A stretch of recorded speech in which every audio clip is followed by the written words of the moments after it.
Martingale. I don't think this guy has any copyright infringements on his spreadbetting.com. Financial spread betting. I like this spread betting. Now here's where the people in over there, where they in Britain there, they know all about betting of the spread. They pay no taxes. Hey traders, a very warm welcome back to you. So today let's talk about what is a martingale strategy? What is martingale? What's it all about? It's been around a while. Sometimes you hear people talking about it. Let's dig in and see if it's any good. Now, it all comes from really people in a casino. So let's talk about the casino example, then let's look at it from a trading perspective, and then we'll work out if it's any good and if we can use it or not. So the point of the martingale strategy is, the idea is that you are recovering your previous losses on the next time you win. So the way you do it is this. Let's say you're betting £1 on the toss of a coin. Okay, so the coin is 50-50. Let's say you have the roulette wheel, red or black. Forget about the green zero in there for now.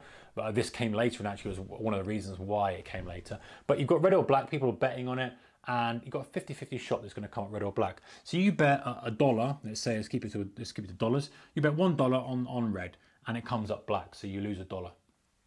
Now the next bet you'll take is $2, so you double your stake size.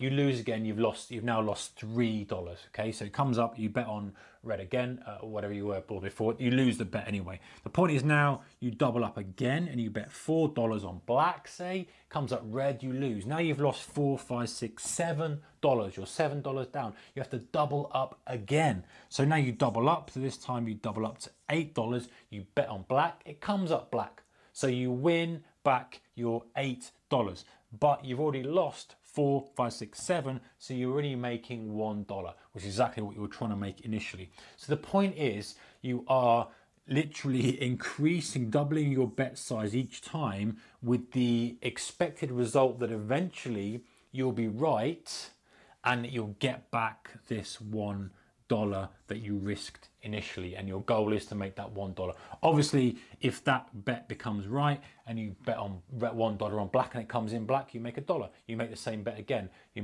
put $1 on red, comes up red. You just keep going and going. You only double your stake when you've lost a bet, and you keep doubling it every time you've lost. Now, you can probably see from that how.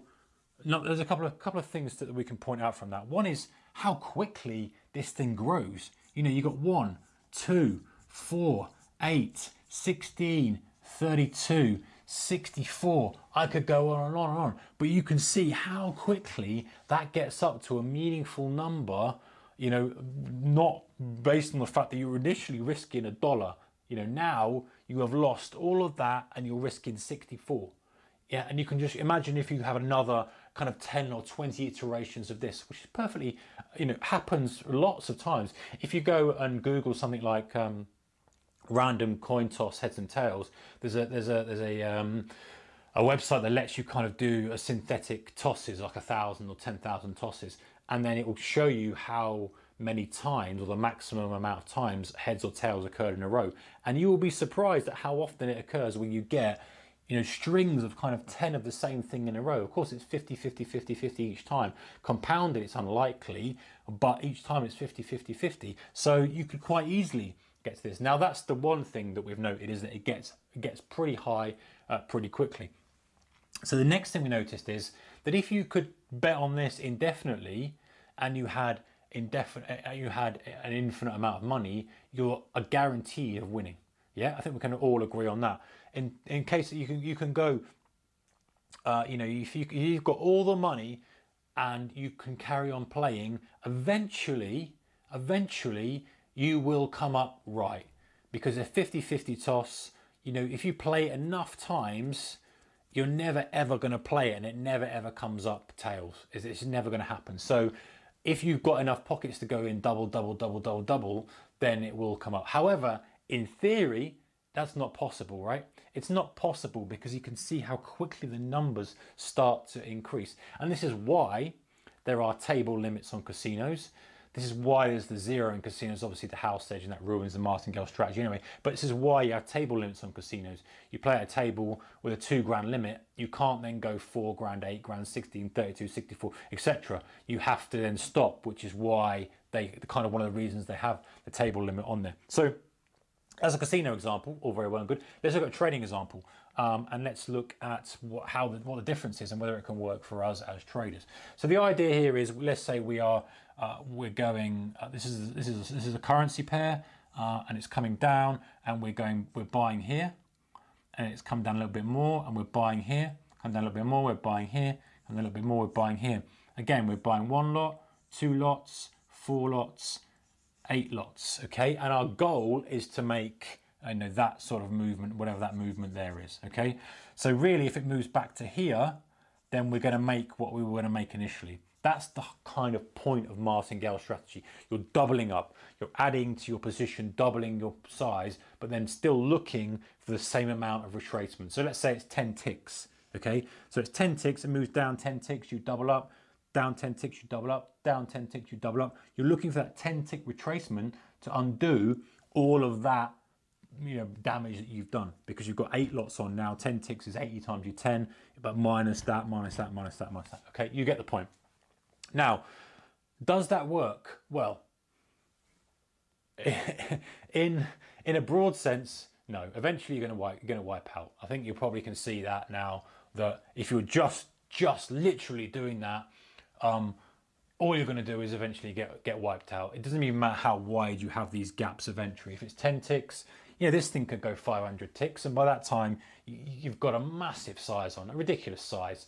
Or if you even have these gaps that say 100 ticks, you've still got to have that 100 tick pullback or 100 pip pullback for you to get your profit. Otherwise, again, it's not going to work for you. So 100, 100, 100, and it's going to be jagged. So you're still, the likelihood of that working for you is very, very slim. And obviously the biggest thing is the risk of ruin is there. Yes, most of the time you're going to get that pullback where you come out. And there are instances where you see traders who have gone years and they've done this, they've added to it. They've even gone one step further and they've used the correct market conditions for it. So they've gone in when the markets are quiet overnight. The markets are chopping around, not much volatility. They've added, it's come back, they've got away with it. They've added sometimes 10 times to the trade. It's come back, they've got away with it. But then the one time it just breaks out of the range, something happens overnight, rallies off 200, 300 pips, holds, then does another 300 the next week. You're wiped out. So the point is, this is not a good strategy to trade. However, let me just add a point here, and this is maybe a bit controversial, but I'm going to say it because I'm open-minded to stuff and be interested to see your comments about this. There is a place to do something similar to that, depending on what you're trying to achieve. Let me explain. If you are trading a pair trading strategy that is specifically mean reverting, okay, then doing this within parameters and having a total risk and saying, listen, I'm prepared to risk X amount, but I want to go in with layers because I've seen that often we have this kind of expansion away from the mean that comes back. So I'm going to add layers and I'm going to double up. Now the doubling up is where it gets hazardous. All very well adding doubling up, but you're kind of better sometimes to do the one if you're going to scale into a position. But there's something to be investigated. It's not something I would do, and it's definitely something I would never recommend somebody do it. But without dismissing this completely, even though it just seems completely crazy, if you had some sort of cap on your risk, then there kind of might be a situation where you would use it in a small context. So you may not want to go 1, 2, 4, right? You may want to just go 1, 2, 4, hold it. Perhaps you're looking, let me give an actual example here. And this is the example that would make perfect sense to you, because I can see some people even are probably going, oh, this doesn't sound great. Let's say you're buying at support, right? Let's say you're buying at support here. Comes down and you say, I'm going to buy one lot at support here, £1 a point at support, whatever it may be. Comes through, then you're buying 2, okay, here. And then it comes through here and you're buying 4. But the reason you're buying 4 there is that you know, okay, this is where it could come in useful, is that you've done back testing, or you know, and you know your strategy, that the best trades come from when the market goes through that support level by 15 ticks and then bounces straight back up. It bounces straight back up and it's just a fake out. And you know that and you think that's great. However, that doesn't occur very often, right? So what you're doing is saying, listen, most often it stops right on the line. So I want to be in something there, but not most of it, because it's not the very, very best trade. I've lost my microphone. No, I haven't. The very best trade is not there. The very best trade is to buy it here, but I still want to be involved. So you may say, okay, it gets to be a better, more exciting trade as it goes further away, but it's less frequent. So I am going to use this kind of mini martingale. I'm going to say, listen, there's my first batch. There's my second batch, which is double that batch. There's that batch. Now, obviously, that it is martingale. If you look at it strictly, you're doubling your size each time. But the reason you're doing it is for a different reason than the martingale reason. The martingale reason is you just want to get your money back. This reason is because you believe, for whatever reason, that is the more profitable trade, and that's what you want to be in the most size of. However, this has the most frequency, so you still want to be in that. And then obviously, you know, the middle point here is somewhere between the two. So that's why you would do that kind of trade, and that makes sense to me. And leave a comment below what your thoughts are on that. But it doesn't make sense from purely a case of just want to get back my £2. But the big caveat for this, and the massive takeaway from this, is you got to have a stop. So completely against all martingale rules is at some point you say, listen, my maximum risk is that I'm in X ticks away from what X times 1, X times 2, and X times 4. So my max risk is X. I'm planning it out and I'm going in. So even though that appears to be martingale, it's not really. So summary is, guys, martingale on its own is just completely a death trap. You'll get away with it for a long time, potentially, if you use the right conditions for it. But then one day will come and it will just wipe you out completely. That's almost guaranteed. However, using the kind of the risk and position sizing from martingale within a strategy, but with some boundaries on it, it's potentially something to explore. So anyway, guys, hope you enjoyed that video. Give it a thumbs up if you did. Subscribe. Look out for more videos in the future from me. And I would really love to know your comments on this, because it's a bit of a controversial subject. I hope I've kind of addressed something a little bit different, rather than saying, you know, this is crazy and crazy. And it is, obviously, if we just look at it raw and a raw perspective. But are there any other ways that you think you can integrate that kind of money management within a strategy? It would be interesting to hear your thoughts on that, guys. Anyway, take care. Back with another video soon. Bye-bye. Hey traders, a very warm welcome back to the video. So we talked about martingale for position sizing. Let's talk about anti-martingale. Just as a reminder, we know, I think you're familiar with martingale by now. It's basically where you double your position size every time to recover your losses. So you start with 1. If you lose, you double up to 2. If you lose, you double up to 4, 8, 16, etc. When you win, you go back to 1. So the idea is that you'll just keep doubling up until you get back to where you were initially. Obviously, we talked about the dangers of that, talked about the potential uses for it in the right environment. Let's talk about the opposite now, which is anti-martingale. And this, I don't know if my audio's making it out there. I guess people would have said something. But I finally got the robot running. So I'm kind of excited. It's been running for 20 hours and it's made $700. And, well, I've got 2 robots running on 6 pair. So I'm just going to let it go. I have not touched the take profit button because I wrote the script in a way that's going to cash out. I'm actually 85% correct on the trades. So I might send this one over to, if you want to download and test it, it's in the link. It's in the comments of the channel.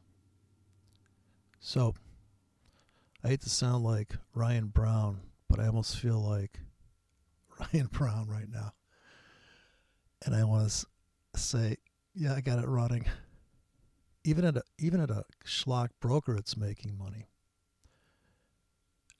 It's doing better than even the robot, actually. Now, I did test this, and the ultimate time frame is the 1-minute chart because it gives you the most amount of distribution of random. It gives you a higher. Every 30 minutes, it's looking at the 1 minute chart. So it's not looking at the 30-minute chart, which would be kind of smoothed out data, as you can imagine, where that 1 minute, there's something about, I think because it could be that, I don't know, I'm just running it on that. That's how I back tested it. Maybe there's better tick data. Maybe the data is just better. Of course, the spreads here can be psycho tight, and I guess I'd have to get another computer with another demo and then have to forward test it, actually, to get it to discover the difference, I suppose. But for right now, just to be on the safe side, I chose a 1 minute chart. And so it's been running straight. And if I relaunch the platform, it will reinitialize the script all over again, as if it just... so I was unable to control this robot. All this robot does is literally throw out buy, and this is more consistent than the way I could trade it, because I can't really keep up, and I don't want to get tendonitis dropping scripts at just, ambushing the market with limit orders, which is just too,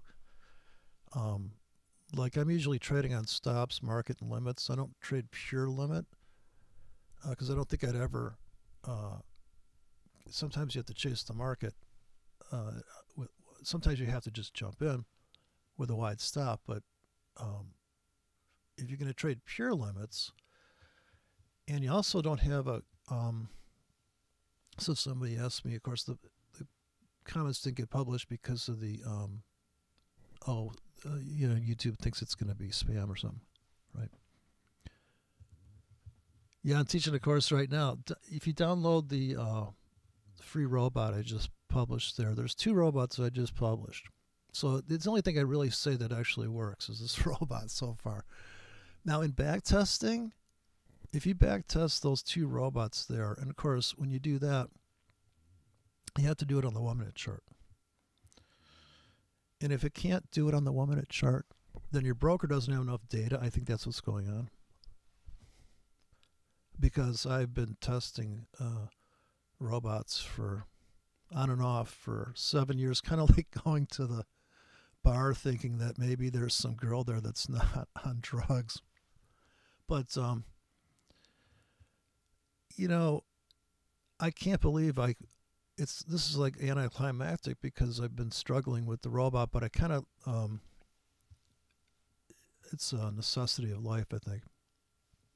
Because I don't want to drop these fucking stupid orders in here all the time. So this thing's been doing it consistently all day. And I guess, I have an expiration. I have 2 expiration dates running on 6 pairs. So what's going on is I've got every half hour, both robots are dropping orders. The only difference is one robot, the ticket lasts an hour, and that is the one that is the hard scalp. So we have a 33.3 pip hard stop, and what we're going to do is we're going to scalp that's a 1K. We're only going to make 40 cents. Now, don't get too upset. You're only going to make, if there was no spread, you're going to make 60 cents on exit. And the first ticket that's going to drop is actually this one, which if I was going to, I only did it like this so visually you can see that this is where the market is when you drop. When this thing gets launched, here's where you're at. And the launch criteria is that 30 minutes have gone by. Literally, this is the most random robot, blind bot. It's a blind limit bot because a stop bot would blow up the account. Like, we couldn't make money on stop entry because you'd have to be aware that the ATR is low enough to get in, right? So if you watch the no-nonsense Forex guy, he's about the ATR. His only flaw there is he's not, in my opinion, taking into account the last period. In other words, if you have an ATR it's more like not how many periods is it, it's like how many hours back in time do you want to go, because if you're going to go back 4 hours, then you would just look at the 4 hour candles. But if you went back 4 bars, I say just go back whatever. In a 1 hour bar, there's a 5-minute chart living inside the 1 hour bar. But if the robot says, I'm assuming this would be a special robot, this one wouldn't do it. This is so crude. I'm literally just throwing orders above and below the market that last X amount of time without regard to the ATR.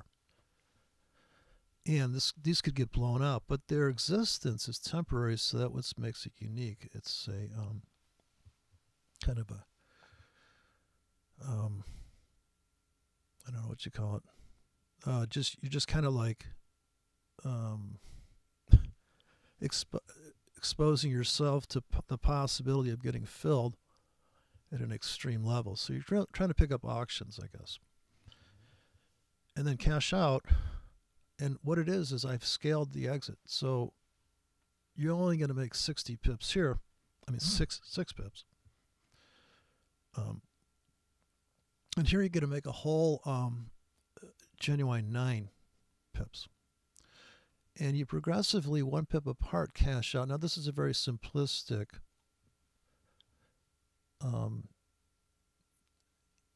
it's Martingale in the sense that I keep on getting bigger here, but I have done the math of risk of ruin on these orders per day. Like if all these were to keep filling constantly, or what this costs even for this script, if both legs fill and blow out in a half. Now once it's blown out, it's gone. And you can set the frequency of the drop here. And so this is not anything special. I just guessed here that if I'm going to have this whole array of tickets last for 1 hour, and I'm dropping him every half hour, is this top setting. All these other settings won't do anything to the robot as far as I can tell. You could have it come online at a certain time here, possibly. I don't know if that works. I'm just letting it trade all the fucking time because I'm just too greedy. Plus, I don't have any filter. If the spread sucks, then the beauty is you won't get filled either. In other words, the cool thing about the limit bot or the market maker trading backwards from a breakout system is that you're going to get the best fucking. If the spreads tighten up, those limits will fill. But if the spread sucks, you will not get filled on these limits. I'm getting in very shallow though. This one actually gets in 8 pips above and 8 pips below for 1 hour pendings. Now, it's dropping them every half hour, so you essentially have them stacked up. And I call this the hard scalp bot. This is hard stop of 33.3. Now, the other robot that's running in concert with this one, and I don't know which one's making more money, and if I was really, I need to change the comments here to match. If I was going to do a true kind of distillation of performance, I would make the name, but I only did it on this one. I call this one the wide hard because here we're going to get in starting at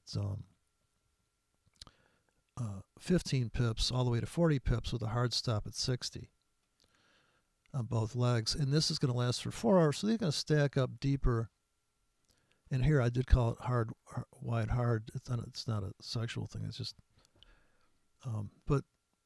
and this is I can change the frequency here to drop these every 60 minutes. It's going to cut down the amount of trades. I've already back tested the theory if you think about it.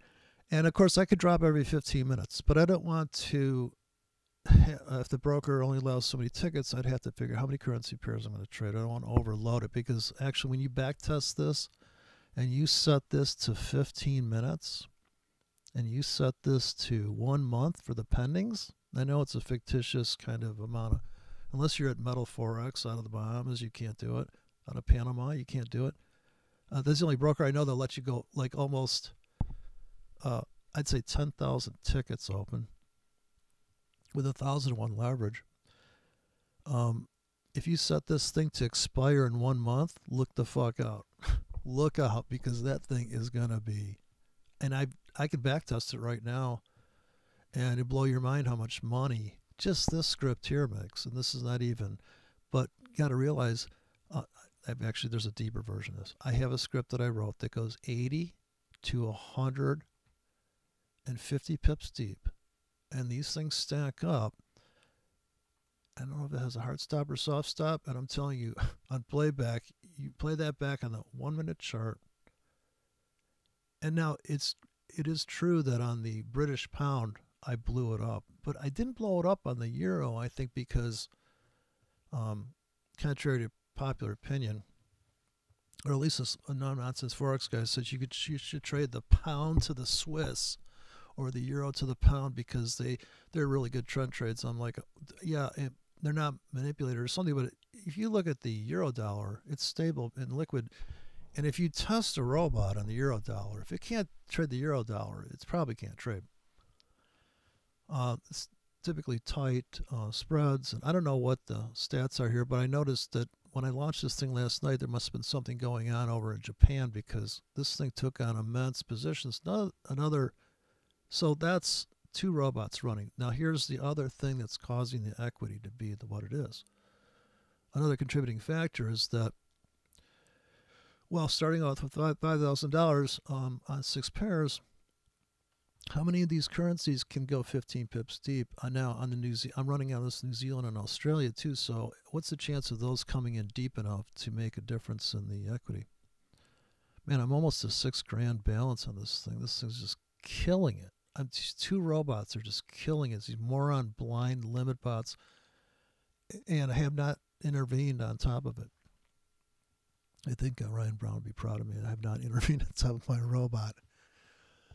But I do think this is granted, if I said the news is coming out, yeah, you got to take this thing offline maybe. Now, another thing I'm not really paying attention here, which maybe I should, but I don't really care, I guess, is how deep the market's going. And another reason why I set this to Martingale is that way I can see on the history, am I making money on some of these? Has the market actually moved 40 pips in 1 hour? Or 4 hours, can the market move 40 pips? And of course, that's 10 pips an hour, right? And 80 pips. And how many? And the nice thing about these scripts is, well, the layering is amazing because you can set robots that are going to get out. They're going to delete their orders in 3 hours. Now, when I was doing this myself with scripts, I was able to make money. But if you've got an idea that you want to buy 100 pips deep, you want to lay an order in, have the robot lay an order in every 4 hours, 100 pips deep, with a 50 pip stop. It's kind of like if the market's fluctuating every 4 hours, you're going to get a slightly different placement, but you'll always be X below. Now, does that last all day? Now this is where you're kind of just hiring somebody to trade for you at this point. So if now I can clone this robot and change the scripts in there, and I can change the depth of market on the script, and I can just let it go. So this I could hand to somebody, and they could trade it. I say, okay, this is what we're going to, and of course, if I really was to try to fit it to the ATR of the market, I would get a robot that can do, say things get crazy, then I can bring out the deep bots, and have them running. And just maybe have that, I can dial the size up and down on that robot, and it's just there. It's a consistently traded system. It kills you don't have consistency issues. If your scheme works, then it should make money. So go to the account history here and go by size. I can see, of course, the comments here is a lot of cancellations, right? But this is good because we're saving ourselves the punishment. Here's a few wide fills here, something while I was sleeping maybe. But look at this British pound trade. Look how perfectly this thing came crushing down in and filled. Now you could make a 5K 50 pips deep, or I could have the comment, and I could have the comment here of that actual ticket, and that's what I should have. But now that's more work. But it's work that you would do, and then at the end you could spill out a spreadsheet and go, look at this fucking thing, right? Then you'd have something to show to somebody. this probably went deeper, but look, it didn't go deep enough to blow that ticket out. So I have a 20 pip. In fact, we didn't even get down to the 7Ks, so we never even made it near the stop on that. So I can tell by looking at the history what happened in that scenario. And here we are taking on less risk almost mathematically. As we get bigger, we get closer to that hard stop.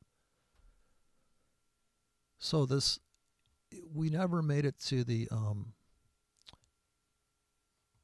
so we knew we were getting in 36 pips above current with a 60 pip stop. We were risking quite a bit, but this guy's going to get out and only make 20 pips, right?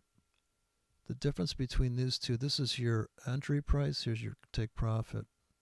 Here is your hard stop, all the way down, 60 pips. Now, you've got, you know, you're selling 1K. This is all dumping out. It's going to hang for 4 hours. So somehow, every 30 minutes, it's dropping these scripts that last 4 hours, which means it's stacking up. If you can imagine, overlaid. At some point there, after three and a half hours, you've got what, 7 copies of this shit at a different price, probably, right? Because it's based on the launch every 30 minutes, regardless of whatever. And it's also on 6 pair. Plus, if we don't get fills, if we see we're not trading. Now, here's the other stat we would look at is we're using the FX Blue to decipher how this objective launching of just on the clock, how does it affect the account as far as the how deep are the currency pairs that we're getting filled on, right? The Mad Hatter, huh?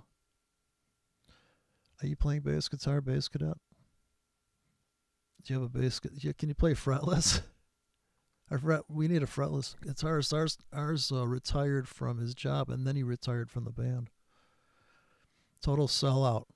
You know, he's like, God, I can't. He comes over occasionally. Oh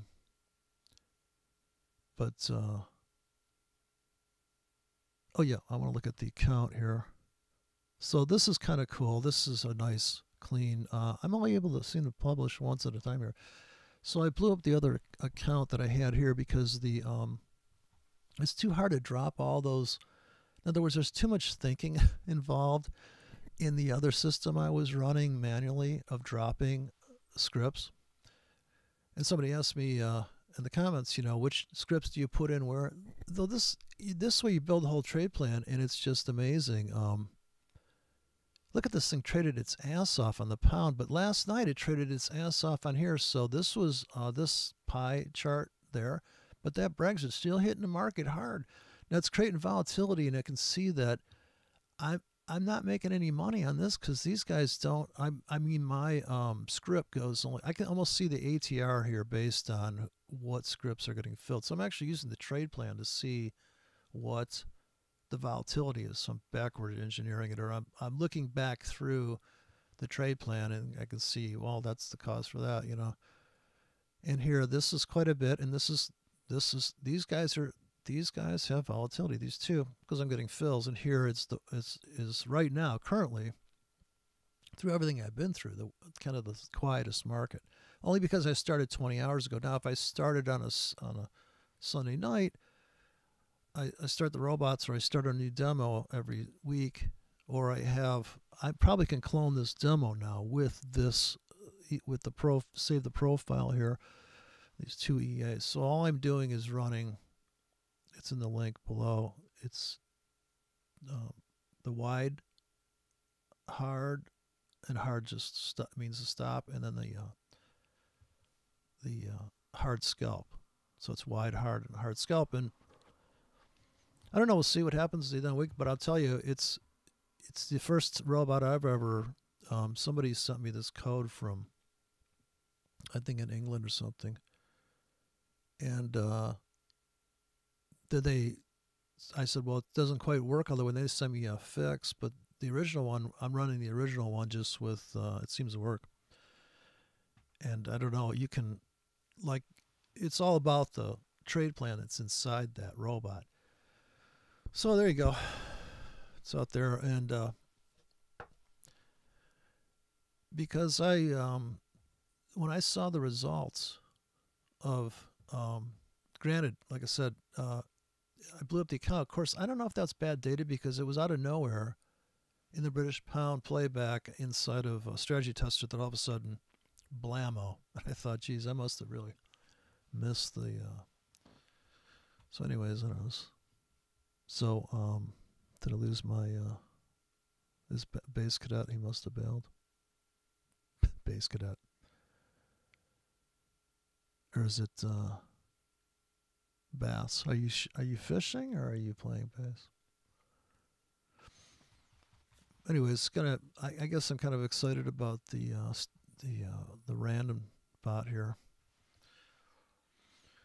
And look how it just keeps on plodding along. And of course, look at this thing here. I don't want to micromanage it and say, oh, I'm going to get out of the winner that this thing got me into. That's another way to treat it, though. I think that is the other way to treat this, is realize that maybe it's on a winning streak and kind of pull it off like you prop house. And I said this about 2 years ago when I was talking about these robots and asking people, hey, can you build me a robot? So finally I built my own here, apparently. With the help of somebody that just, I said, all I wanted to do is insert my order, and they go, here you go, boom. And I'm like, there you go.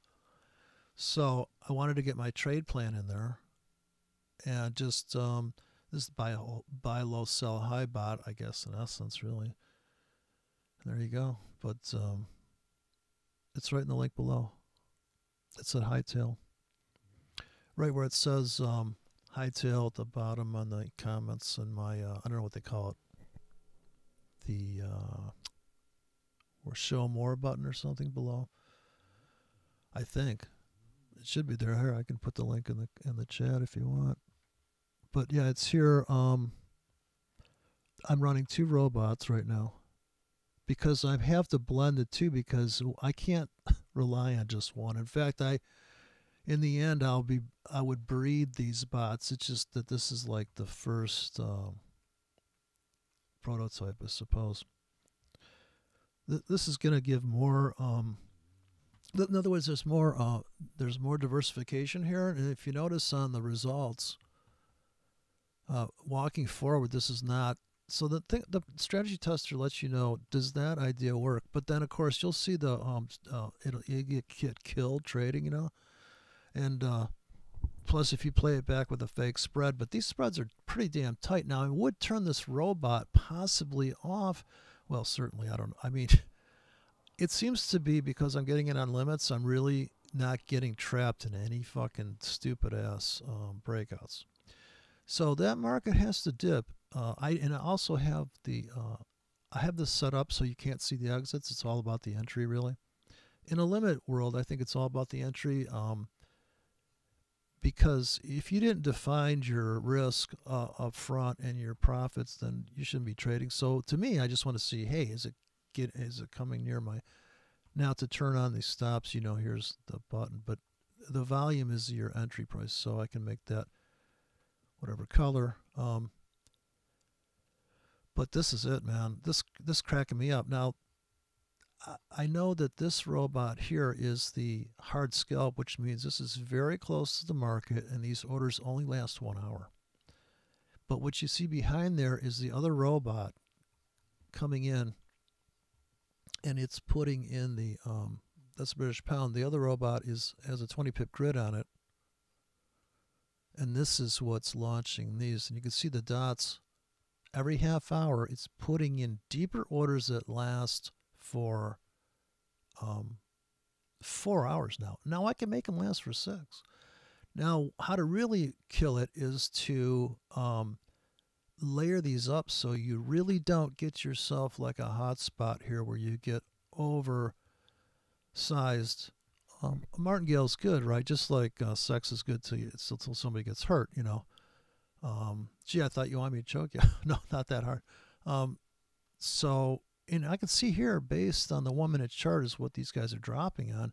And look at the stuff that's been filled. You can see where it's been tagged and bagged already. On this one, currency pair. Plus, what I did here for that guy, Laugh Crime, I've got the American version. Okay, I'm running 2 robots. One's called hard scalp. Okay, this one, the one you're looking at right now is called wide hard. I don't want to trigger the ladies, but that's wide hard is what you're seeing here, and that's 40 pips deep. Every half hour, we're putting in orders that last 4 hours, so we'll have 7 layers of tickets continuously running based on the reference of the 1 minute chart. So I don't want to change the time frame here because somehow maybe if I set it to the half hour, like I said, when I back tested this thing, if you back test this on the 1 minute chart, it's amazing. But maybe what I'm doing is really testing it on, you know how they say in MetaTrader, this is the most precise method based on tick data. Maybe I'm really being precise because when I choose the 1 minute chart, I'm literally saying right there, I don't know, because on the half hour, it'll fucking take forever to compile and it won't make hardly any money. I don't know why, because I don't know. This is actually the first time I've actually walked a robot forward for this amount of time ever. The ATR breakout bot, I can't get it to. It can't see the high and low. It can only see the bid or something. I mean, in other words, it's not taking into account the spread, which is brutal. Like a ATR bot should never put a trade, put a pending in while the spread is 20, right? Because it's going to get trapped and raped. If the spread goes below 1, that's what you need, a spread filter on a stop bot, I think, on a ATR breakout system. At the market, that's what I want to do, is write the market bot. So in other words, the market's down 150 pips. Here comes a robot that just spot. Now the market bot's difficult because you can only have like, okay, so the market bot's going to come in at the end of a time frame after a certain movement. But I think maybe on the 5 minute, like a 15-minute market bot. But you have to have one that, in other words, you have to decide how far the market moves and where the stop's going to be. So you might need 5 market bots for buy and 5 market bots for sell, because when the market goes up 30 pips, it's going to trigger 1 bot. If it goes up 100 pips, another robot's going to come in there. So if you're sleeping and the market moves 100 pips in 1 hour, here comes this trusty little robot up to the plate, and he puts on a 1K or whatever you load him for. But you also have the 5-minute bots, and you have the 15-minute and the half-hour bots. You probably got about 20 market. It's more complicated to trade the market. Whereas this is literally putting in retracement orders, Martingale retracements, and you're just letting it go, whatever, you know, taking the risk on. Plus, I've got it. If I was to really, if you're in the United States, maybe, which I'm running it here now. I have to edit this to make it so it will run here, because I made this a buy only system. Wow, look at this thing rip. This is 30-minute chart, by the way. Look at this thing rip. Well, I tell you, look at this Brexit shit here, and it doesn't even show up. If you look back here, and this, we didn't capture that, but imagine if I had that robot running. Now, I just launched the robot, and you can see this is how it trades. Pure limits, and here they last for like a week or some crazy shit. But this one this is going to take more work, because this is the United States. Here, there's no hedging allowed, so I had to take off the top side of the script. The robot's just trading one direction here. Plus, with the hard stop, I think it will qualify as a first in, first out trade. So this kind of, but how often does this happen? Do you want to be dropping orders in anticipation of this wick? We don't know when it's going to happen. So this thing would have actually made money, presupposing the spread never got wider than our 20 pip stop, which, how many tickets do you think that could have laid in at that point, right? So, did you run it on the? Did you try it on? So yeah, it's in the link there. On the 1 minute chart on playback, and I don't know if you know anything about playbacking these playing back the strategy charts, but I mean, so yeah, I call this the psycho limit scalp bot. But look at this thing killing it, man. It's taking a little heat here, but we're not getting filled unnecessarily. In other words, when the volatility kicks up, we will take on more margin. So this one is not as risky as this one is right up in the market. This is the hard scalp is right up in your face, but it's not getting any fills here because look how far away. I'm afraid to go to the other time frame chart because I don't want to fuck up the robot. Look how consistent this. Another thing is they talk about trading consistency. Being a consistent trader, this thing is. I mean, this is like having a drum machine.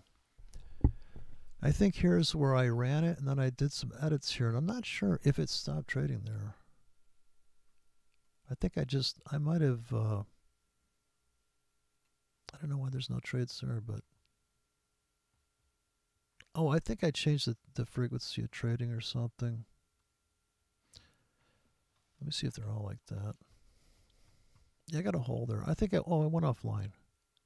Yeah, oh, that's right. I think I went offline here. Turn the system off. Oh, you know, I rewrote the script, so I was rewriting these guys to write the other one. But in this this 2-period RSI at the bottom is just so ridiculous, all compressed up like that. It just looks like I can actually see the signals in there, believe it or not. It's pretty subtle, but if you look at this reversal here, like it's in a downtrend, and you get divergence. So you get this little baby divergence here. That's what I call the transverse index, the Kronecker foliation. So you just drag this over your little miter box. But hey, this is I'm letting it do its it's a blind bot. So I'm only going to get fills here. Look, this has not filled anything, so the volatility is really dried up here on this yen. I'm going to go to the other currency so I can look at the yen broad-based here because I'm missing I don't even have it up here. The yen pair.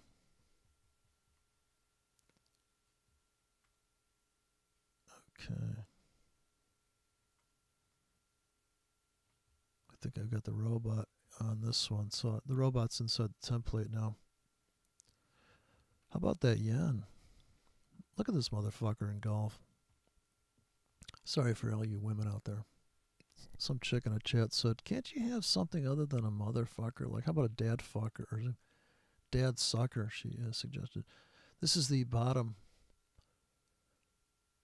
This is the target for all the people that are underwater. Like if you bought into this dive, that's the 100 pip handle, those big black things. If you bought into this dive, of course, that's pretty wicked. And this robot, I'd have to take it to the 1 minute to force it to trigger here, I think. Wait, I don't see no tickets coming in. Here they come. So see, if I go to the 1 minute chart, it seems to force it. Of course, it's not because I don't know. I don't get it. But here now you can see it showing up on the current. If you change this, if you don't want the balls, you put this on candles and they turn into arrows. So on a candlestick chart, on a bar chart, it's going to be balls. Some people don't like that, but I like to see it only because I can delete it if I want. I want to make sure that it's launching. It's like evidence that it launched it, you know. Evidence that we landed on the moon. Yeah. Well, I mean, this limit system, you know, this style entry is just too fascinating. I really want to see if people are able to get it to run. I guess I was complaining about the spreads here. They're not that bad at this. And of course they are bad here. And I shouldn't be running it on this pound CAD because look at the spread at 3.5. Right. So I really should pull this robot off. Take him off staff. The pendings are still there. I haven't got filled on anything. Now I should get rid of all the robots here and go into delete all pendings because I am running a I put the hard scalper in here in one direction. That's what it should be running right now.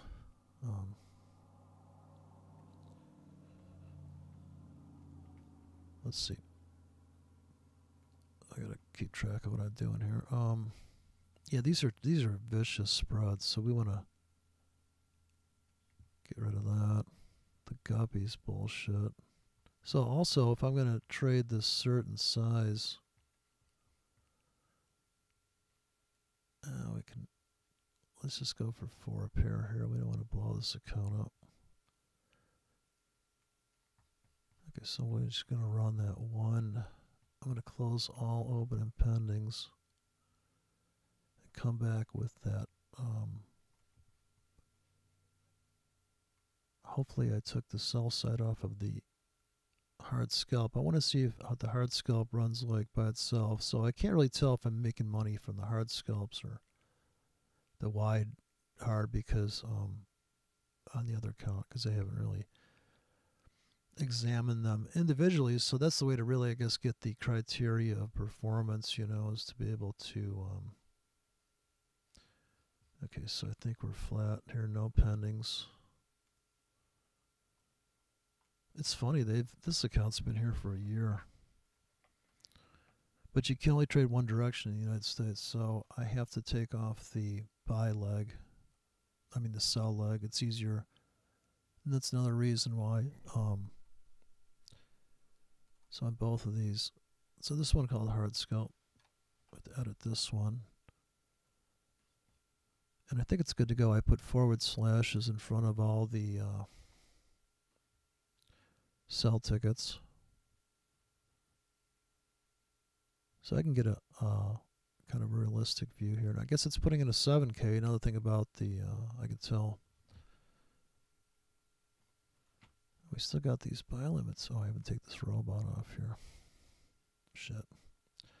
Another thing with these robots, it's kind of like the wizard, Mickey Mouse, where he cuts that brim up and it just goes terribly wrong. It goes into multiplication mode. Let's get rid of these. Someday I want to get a money management bot to come and be, but I don't know. It might be fucking up the beauty of the retracement. Is it's a trade plan onto its own there. Maybe run that on something else. Like if you're getting it at the market, it's going to babysit you through the hell of it all. Okay, so I'm going to put this on the. I guess I'm going to try this on the 30-minute chart, the scalp bot. It's kind of hard to look at a 1-minute chart. It's a little brutal. Oh, gotta get rid of this one. As long as that robot's smiling, I guess you're ready to blow up your account.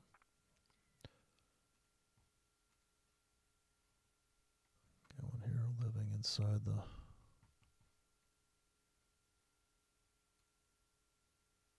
I think we're safe from anything getting put in the market. Okay, let's see if I didn't start this at any kind of round number to tell. I'm not publishing this one, but I'm going to run this really close to the market, buy only. So I want to see how the first in, first out thing. I was able to get out of a couple winners recently. Run the same. Oh shit. That's not going to work, is it? Why doesn't that go? Oh, here we go. So hard scalp on each currency pair. I changed the magic number or the number on that. I don't know if it makes a difference. Okay, here comes on the 30. It's coming in. It's not because it's the top of the hour, but it starts there. And the next launch should be, and these will last for an hour. So I'm just trading one direction in the United States. You know.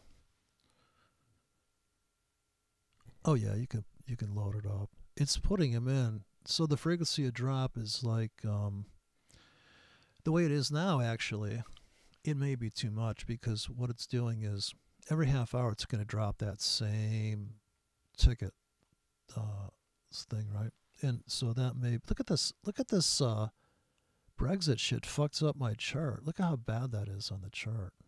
It just annihilates the. Look at this. Now, from a human standpoint of realizing where value's at, right? I'm sure anybody in the ICT, anybody that has ever heard of this institutional level speak that ICT speaks about like it's some kind of like mystery. Obviously, this top in time back here became a bottom again, and this was the feeding zone. Obviously, anybody that can't tell that there's a line here, then you got a visual issue, right? And the chance of us getting, of course, we fall down into that hole. Now, if you were to take it upon yourself to buy like this and write the script as being that way, and it keeps on every day for the whole day. Now, every time you press the button, every time the robot, you can set the frequency of drop every 4 hours, but it's going to determine how many tickets get stacked up in this matrix that you put in. So whatever that is, it may just be a shallow, like in the scalp world, I'm just trying to buy this thing if it drops anywhere around X amount of pips. So you're setting that, and you can set all your ratios there. You know the whole trade plan. Now you could put a filter on here.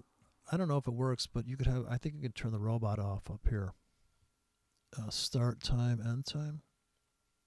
You could try this in the testing mode to see if this actually does anything. I haven't not tried it because I kind of like to trade the shit out of the market. I want to see what this thing would do when I'm sleeping, and I don't want to have to worry about, well, what time is this? Is this fucking Greenwich Mean Time or what? It's just I want to kill myself at some point.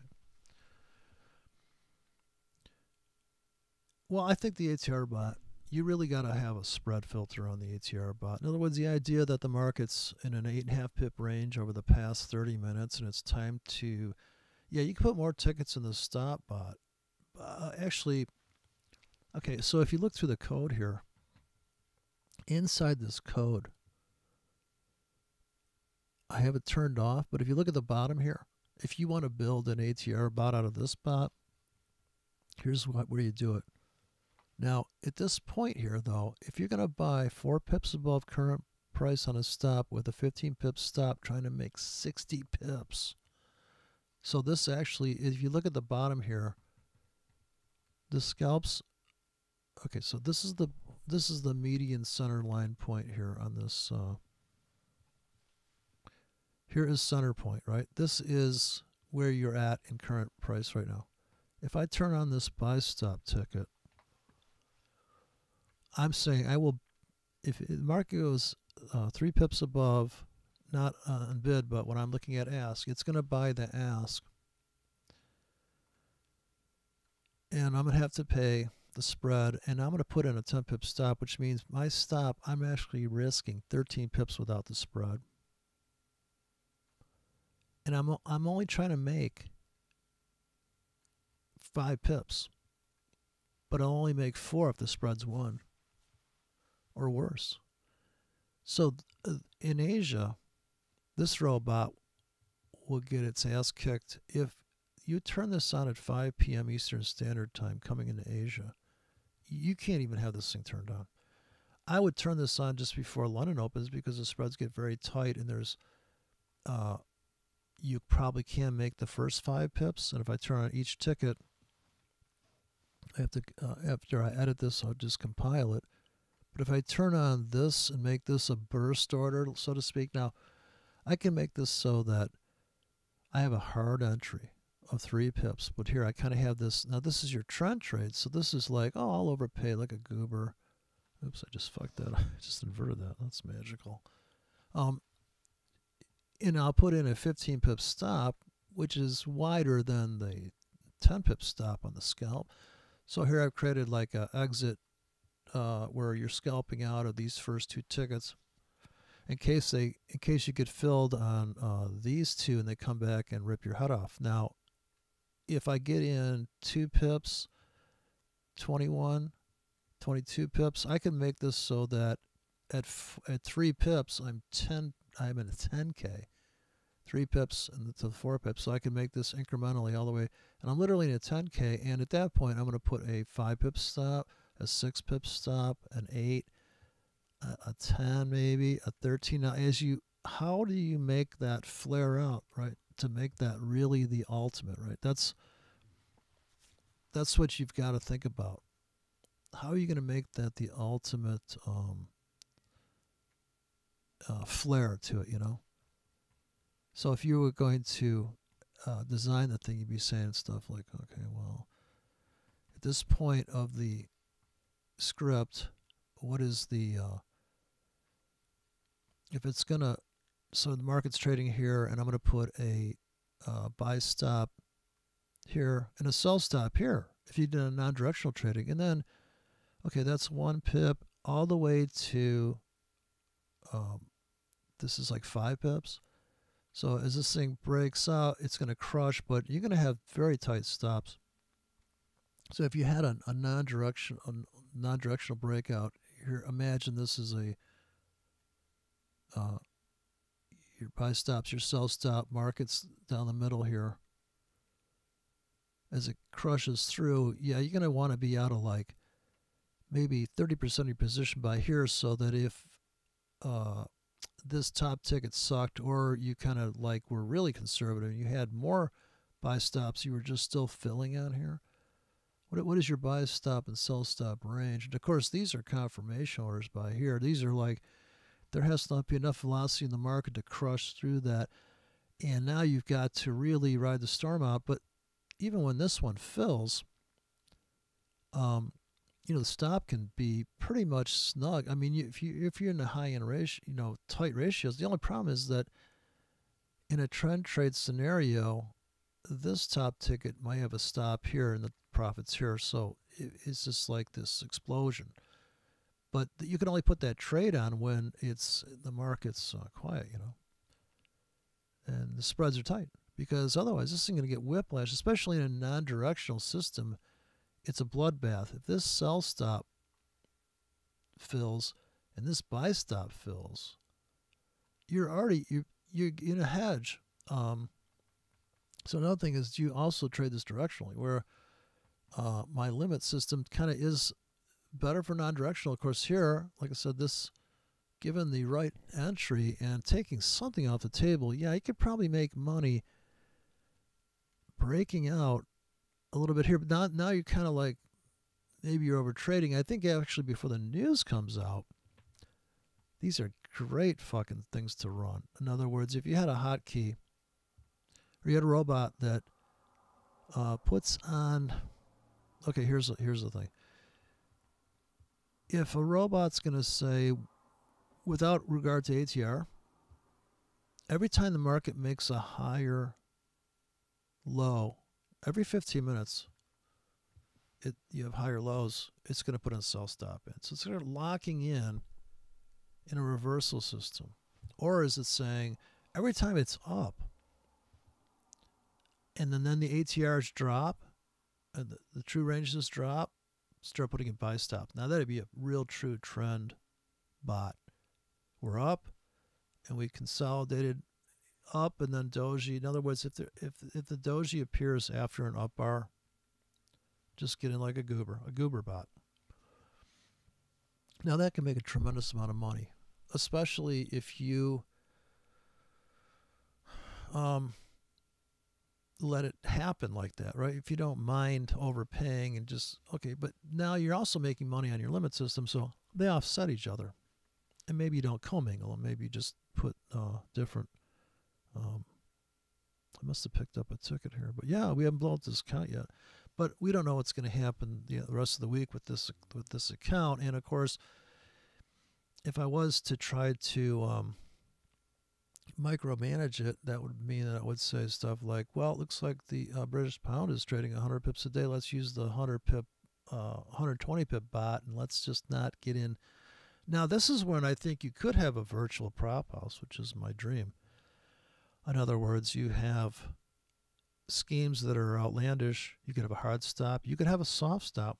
I could take this script and I maybe get better ratios if I say, I'm going to tighten this. So this is like 580, which means a 58 pip stop, which I give up. I save some money here. And now what I would do is when I get to this, now this has got a terrible ratio, but it's a small size making up for that problem. If I was to say, I don't want to lose any of these tickets that I've gathered, so I want to kind of pile in and gather all these tickets, I'd put this stop at 5. So if this is a 50 pip stop, I'm 10 pips from losing all of these tickets. This probably adds up to about, what, 20K or 25K? I don't even know. 1 plus 2, 6, 10, 20. It's like 25K, right? I don't know. And yeah, hard scalp or wide hard. Oh, I'm using both. So what I'm running is I'm running both robots. They're dropping every 30 minutes, and I started 20 hours. I started like I think I launched this at 8 p.m. last night. So we got about 18 hours I've been running. Well, the coolest thing is to look at the stats, and I haven't intervened on top of the robot. I haven't taken any profits prematurely, and like I said, I can see by the history in the account what if I'm going to do it by comments, which I haven't really been religiously making the comments correct. Here's all the wide hard fills. And if I look for a 7K, there's only one time that the market could drop 40 pips. And here's where we martingale in and we take profits without getting stopped out. Now, we never got stopped out of a wide hard. Oh, here we did. So here we got punished on the New Zealand dollar. And we hadn't even reached the 7K, which means that the tickets expired before we got down there. So there's the saving grace of the whole strategy, is that when you have this situation where the robot keeps putting in these buy limits, well, you know, if it fills here and these guys down here expire before the market, even though the market goes there, and it does blow out the other tickets, you don't lose on these guys because these guys evaporated. So you always think of it in terms of if time's passing by, then it's always going to look like this. That here's your 15-minute script, here's your half hour, here's your 1 hour script, right? And there's your 4 hour script, which means, you know, it's off the page, it's market's coming down in. And by the way, the hard scalp is set at every 30 minutes we're dropping 1 hour scripts. So we're only going to see, if this is the 30 minute and that's the 1 hour, we're going to overlay and we're going to have, always going to have 2 banks of tickets running because every half hour they're dropping, they last for an hour. So always overlapping into it. So we do have 2 of those. It's a dream come true. I got to tell you, man. Because I kept testing it, and it works so good in the robot stage, but to hand drop these orders is just absolutely the most tedious. I mean, the layers that I was putting in there for absolutely no financial reward was actually mind-boggling. And I didn't want to get out. I wanted it to play out. But here I'm able to play it out only because what I'm doing is I'm getting out in a very ungreedy scaled exit too. I got to turn this shit off. All right. I don't want to have to, if I hit compile now, I'll just fuck up the whole robot. So, but you know, it's a lot harder to write a stop out because I think you do need an ATR filter to not, or just tell it do not trade during Asia because you'll get crushed. I don't think I edited anything here, but I have to compile it. Oh, this is actually running inside of the now what's funny here is this is running on Oanda, and I could make this a very bullish bot by just running the buy stops and the buy limits here in the United States, because you could make it run like that. But you probably want to turn it on, but of course you want to run this on a separate thing because the limits are going to benefit from bad spreads because they just won't fill. So you're actually under trading. You're not getting the price you want, right? Because the spread's going to tighten up for it to come into that trap. And here, a 1 pip apart exits, you know. Whereas this one is a 1/4 pip apart exits, right? All the way to here, we are just on a linear exit, making 10 pips. We're making, I don't know, we're making 14 pips. I'm forgetting about the spread. Here we're making 27.5 pips. So here you're going to make a whole, what is that, 21 pips? Then this number's wrong. You're only going to make 17.5 there. This one, 20 pips. You're not making that much, and you're risking 20. This is break even. This isn't even a good. This is like just break even bullshit. But it's the probability of the market moving in 4 hours. It needs to go, and you've got layers of 7 layers of this stuff. I'm not talking about this. I'm talking about every 30 minutes you're dropping this script that lasts for 4 hours, and it's laid into the fractal of that. The way that the beauty of it is it's contoured to the natural chaos of the market because it's based on what it's doing now, but deep from where it's at. Just make sure I compile that. Make sure there's no runs, hits, or errors.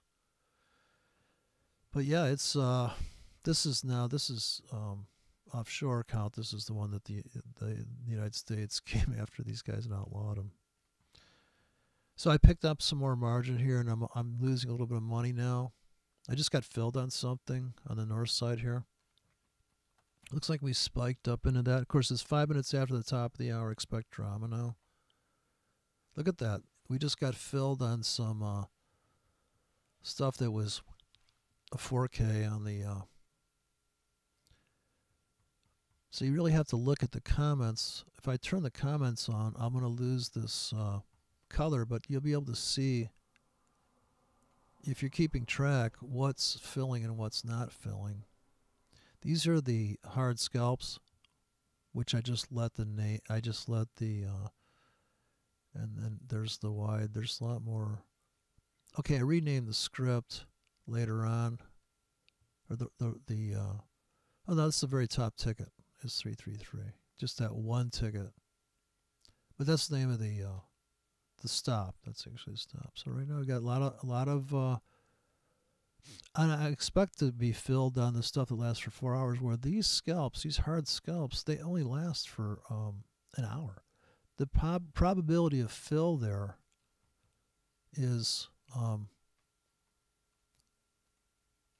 higher. You're closer to the market, so it should last a shorter period of time. But see, these are kind of making money, where this one is the biggest winner because it's in deep. And we could let that play out. To take profit on there is my screen res is not proper to see the thing, but it's almost ready to cash out, right? So this is going to take the pressure off the account, and this has a better ratio, but it's a bigger size, so it's offsetting in that way.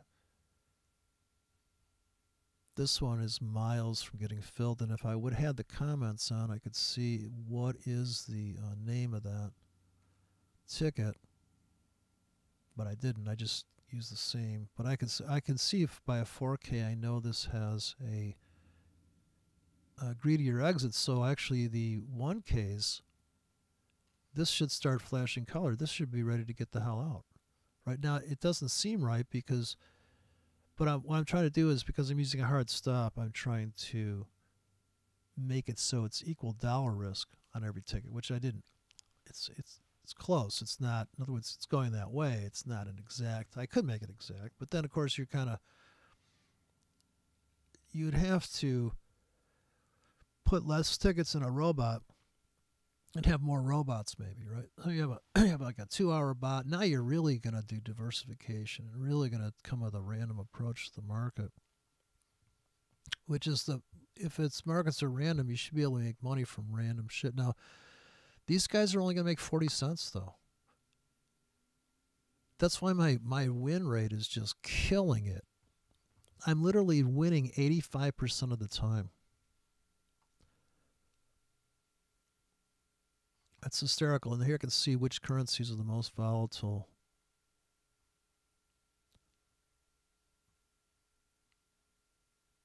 %86 win rate now. It'll go up to 90% and then I'll blow up the account. You could actually blow up the account, but look at this pound, man. Let's just take on some heat here. Last night it was, this one was the big header. But the Australian dollar is just, it usually is. I mean, these are low, but they're 1 day, so. Here's my ratios. This is the, I think this is the stop out for the wider stop, I think. So the top of that stack, when the thing comes down, that top ticket is the one that really gets punished, pip-wise, but not dollar-wise. Because you're getting in 15 pips deep with a 60 pip stop, 45 pip risk there. But yeah, it's making more money than if I went 1Ks all the way down, but does have it's more risky, you know. What are you gonna do? You can't get away from it, I suppose. What E is that? Can't see. What are you talking about? Which E? There's one called it's in the link there. Hopefully this is gonna. Oh no, it's in the bottom comment thing. But yeah, I got this Hangout if you wanna go for audio. Lead diffusion. Lead diffusion. I'll give you the link to the scripts.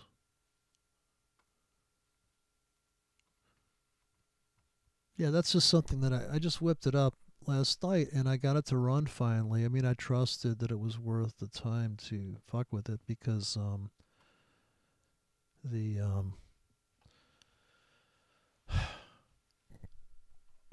you could about have an anxiety attack trusting an EA and just being like, oh my God, it looks so good. You know, like, oh geez, I've never walked one. It's the first time I've ever really.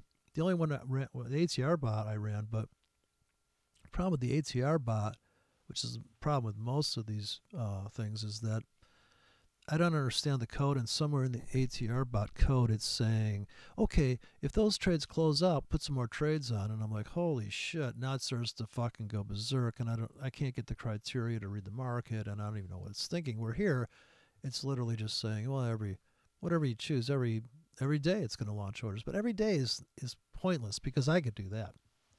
What I want is a robot that every 15 minutes is throwing in three single tickets, X pips apart for X amount of time.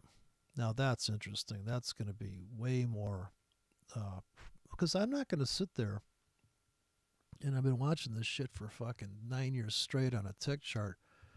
I ain't got time for this stuff. I'm like the 911 girl. I ain't got time for this.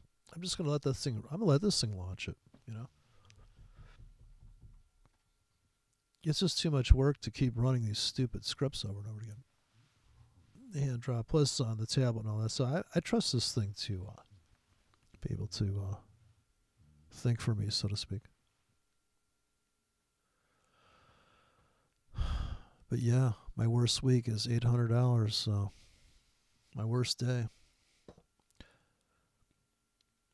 Trade like 60 minutes like that. I don't want to be in the markets. And maybe that's why the win rate's so high too. Because it's just out. We're out. Look at these scalps all in here. This is my pippage, I think, right? 2.6. Oh, that's the size. Oh God. Please hold. Somebody's banging on my door.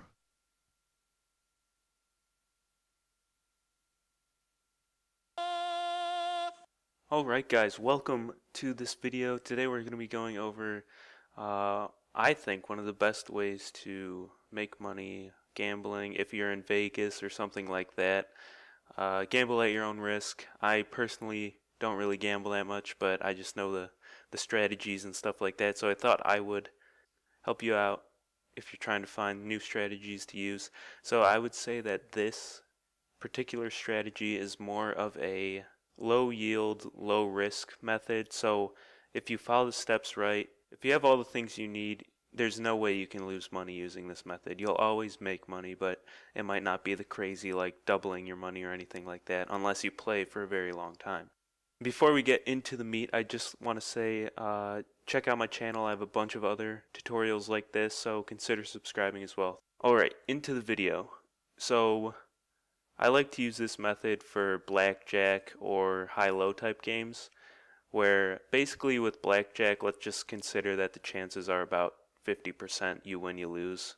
I know it's obviously not like that, but just for simplicity, consider that the case. And for high-low type game, we're also going to be considering that a 50% chance, although I know there's about it's not 50% chance because there are some rolls that you can't have, but let's just consider a die being rolled, or a quarter is probably easier. So with a quarter, you have a 50% chance of winning. 50% chance of winning, 50% chance of losing. So a really good way to make sure you maintain your money is to have a lot of money and bet very small. Okay, so the method that we're going to be using is that every time you lose a bet, you're going to double that bet. So let's consider that you have $100, you bet $1, and then you lose. So you go minus $1 in profit, so now you have $99. Then you'll bet $2. And then let's say you win. So then you win $2, and you end up with $101. So just right there, there's a profit. So even with one win and one loss, you've made a profit instead of the regular thing where you just keep betting $1. So say you bet $1, you lose $1. You bet another $1, you win that dollar, then you'd just be at $100 instead of 101. So you're guaranteed to make a profit using this method. It's just kind of the basics and the minute details that you have to pay attention to while you're using this. So now that we know the basics of how this method works, we can go a little bit deeper into understanding why and what you need to do to make sure that you never end up in the hole using this method. Okay, so how this method works is based on the exponential decay of having something. So let's say you just start out with $100. For this example, it doesn't matter. Your initial bet is $1. You lose that. Initial after that is $2. Then you go to $4, and we're just going to make it so you are continuing to lose. And then you get to 8, then you get to 16, and then you bet 32, and you win that. So how this works is that if we look on a graph, we'll see that 32 is here, and we're just going to graph these at whatever points. There's no really independent variable here, but then we have 16 as half of that, then 8, then 4, then 2, then 1, and so on. And if we look at this mathematically, we can see that 1/2 halved is 1/4, then we have 1/8, and then that goes all the way until you get to 1 over infinity, which is not equal to 0. So this is important because when we add up all these, we have 32 minus 16. So now we have 16 minus 8 is 8, minus 4 is 4, minus 2 is 2, minus 1 is 1. So out of this, you've made $1 profit.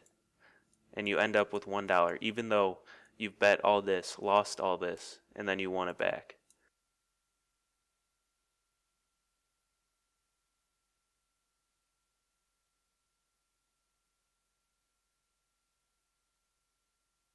So the biggest, most important rule to following this method is making sure you have enough in your bank, enough in your pile to keep up with your minimum bets. So that's why I'd say if you had like $5, don't bet $1 as your minimum. But if you have $100, I guess you could bet $1. I would even go to 10 cents. Because when you bet like that, the odds of you losing out on this are much higher than the odds of losing out with a $1 bet on 100. And if we look at that, say you have a 50% chance to win. So you have a 50% chance to lose. Then you have a 50% chance to lose again. And then a 50% chance to lose again. And so on and so forth. And if we look at this, we just keep going 1/2, 1/2, 1/2. So let's say our initial bet is $1, then we go to 2, then we go to 4, then 8, and this is just assuming that you keep losing. 16, 32, 64, and then one more we can do, and then that's 128. So obviously this max is higher than 100. But let's see how far we can go on a loss streak if we have $5 as our bank as opposed to $100. So with $5 and $100. So starting with $5, our bet is 4. We lose $1. And then we bet $2. We lose $2. So now we only have $2. And then we can't bet. So you can only bet 2 times before you're out. But with $100, we bet $1. We lose $1.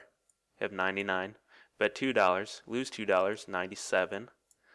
Bet $4. Lose $4. 93. Bet $8. Lose $8. That's 85. So we bet 16. Lose 16. So that is 69. Then you bet 32. Lose 32. So that's 37 that you have in your bank.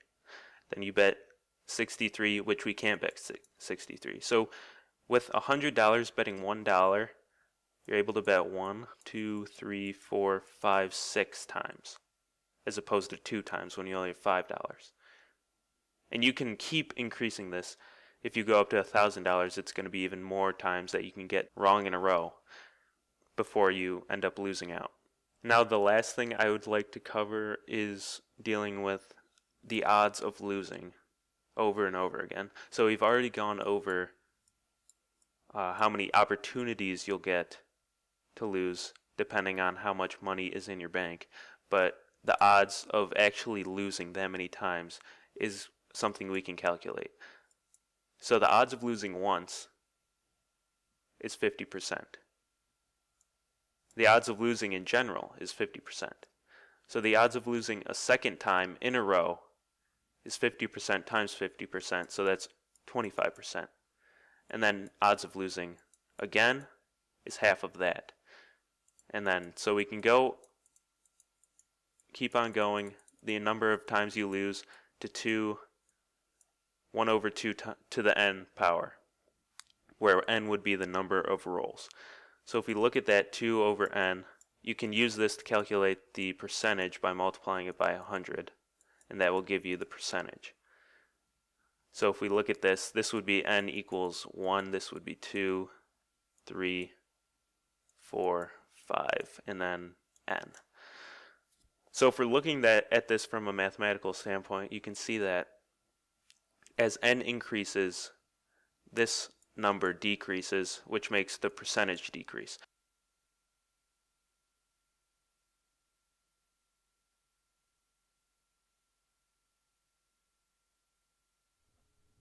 Oh boy. My neighbor's got issues. so we can look at the actual graph for this. Okay, so did we blow up this account yet? I left it unattended, which is the beauty of the robot. Oh boy, we took on some serious margin here, yikes. So we are in danger of blowing up the account. I'm also running the, which I probably shouldn't be doing this. This is the account that Dieter blew up with his stop bot. We had $1,000 in this account. We're all the way to, we were at 400 and something, and now we're maxing out the margin using the limit bot here. And I think I've got these tickets lasting too long here, so that's another problem. I got these tickets lasting way too long. Yes, it is like roulette. Oh, that's it's this guy here. I was doing Martingale searches, you know. 20,000 views. How to use Martingale betting. Hot wine. Wow, he got quite a few views in a year and a half. 20,000 views. He got 54 thumbs down. Yikes. I just walked away. I didn't hear what he was saying. Was it useful? And this graph actually looks something like this. Also, like... See, that's where you enter. You start loading the wagon. You got to have a curve to your system, man. That's the trick. That's the ticket. We're taking out some heat here, though. Look at this. I'm running that system on here, and look at this thing. Almost out of margin. I'm really pushing this hard on 6 currency pairs. Probably shouldn't be doing that. And I think here I'm running the... this is... what's the name of this one? Okay, this is ticket launch hard stop, and I think these orders last for like a long time. Okay, so this is what I'm running on this one. And this is like the really super deep tickets, I think. And I'm not publishing this one to see what the results are, but no, this is the same one that's the wide one. Yeah. So that I'm running the wide one here. And the problem is there's not enough money in the account to do it. Right? There's only $500 in there. We could barely take on another trade here. And it looks like we got punished here in New Zealand. Went all the way to the last ticket. Boom. We made up for it here selling the is it the copy? Yeah, it's there with $1,000 in that account. No, there's no, I don't think there's a copy on here. It's just that was what it was. But you can only imagine the guppy script would have to have pretty wide stops and give it quite a bit of room to get destroyed, right? But yeah, I mean, if I have the ticket launch, now this one is, if I play this back on the 1 minute chart, it just kills. These tickets last all month. It gets in 220 pips above current price, starting at 50, with a master stop at 240. So we have a 20 pip stop at the end of this thing. Now you should see this thing play back in the 1 minute chart. It'll blow your mind.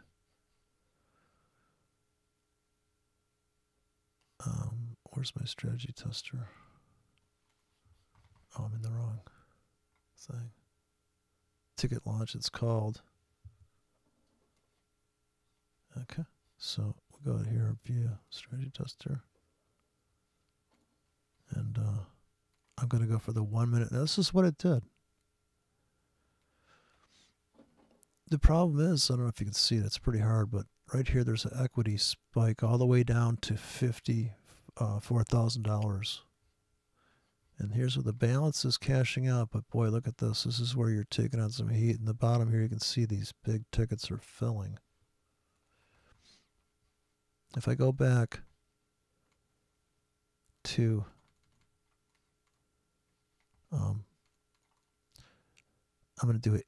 A 10-year, 2008. We'll go back before the crash. I don't know if there's enough data on this thing, but 2006, 12-year span, 1 minute chart, spread set at 20 hard. We're getting in 120 pips deep. If we can get out of the gate here and survive starting with 10 grand, we can start out. Okay, so we just had this big spike up in equity here. If we can get this thing up, we can take some hits. This is a 12-year test. There should be some immense. This is all the way through a lot of drama. I'm talking like just serious swings, you know, in the market. But we could probably get this kind of up to 120 grand if it doesn't blow up. Because we're 80 grand. We just added 6 more years to the scheme. Meanwhile, I'm running out of margin with the real count. Oh, big equity equities up here, really big after that hit. It's the worst color scheme in the world. You can't even fucking see the equity. God, if you know how to change the fucking colors in the strategy tester playback. See, all of a sudden you're 20 grand there. Okay, so we took on these giant swing trades here. This gave us a big boost in equity. Another reason I had that sizing is I could see how deep the market was going without looking at the chart on the fills. Reveal that hidden. See here, you're only going in about pretty shallow entries here. About 70 pips, 80 pips deep. Because we're just buying 2Ks there. That's going to take a while to test. It's still chunking the data. Oh, look at this guy's up. Now we're taking on a serious amount of margin here, though. Coming into the close, and Asia's coming, and look at these sells. I'm enduring this whole sell. Man, look at that. That's the 1 minute chart. That is out of control. You knew that the volatility was going to come back to the yen here somehow.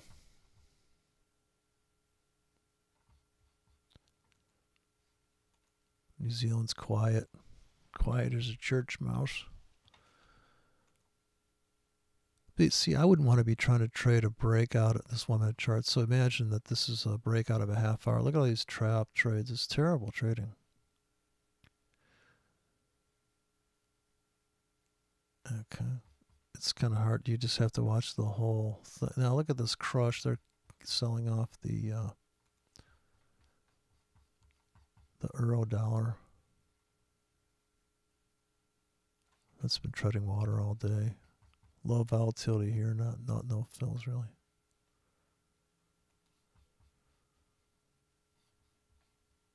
Let's see if CoinEx is. So here's the is it done? It's still thinking. Up to 30 grand in 15 years on buy and sell limits, 14K. The tickets last all month though, so this is not realistic because what broker is going to let you fucking lay in 14K every 30 minutes for a month?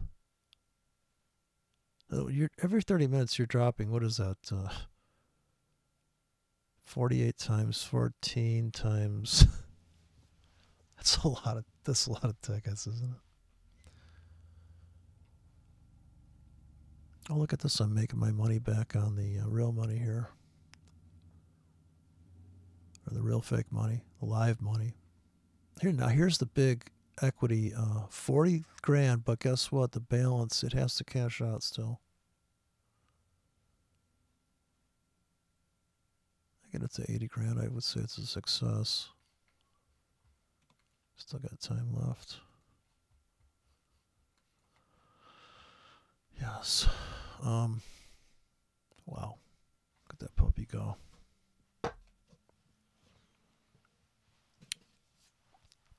Still doing math, I think.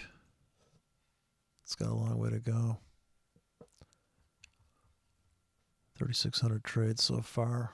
Almost to 50 grand. I think we can hit $67,000 and 7,000 trades.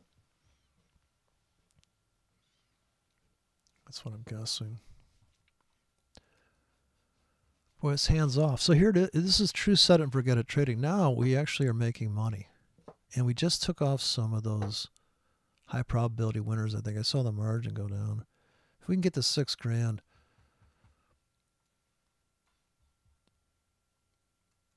Okay, so the longer term orders are on this chart here. So this is the it's a different looking template. These are the ones that start at 15 pips and go to 40 pips deep. Almost to 6 grand here. But it's cashing out. Look, my margin's going down. This is what I want to see the margin go down, which means I'm scaling out of a limit right now. The problem I have with a lot of these robots that people have is what is the fucking trade logic on these things? Well, here it's just obvious. This is the dumbest trade logic. Like I said, I just took off a bunch of exposure here. As long as this margin goes down and this gets to like 6 grand or 6,100, then we're kind of flattish.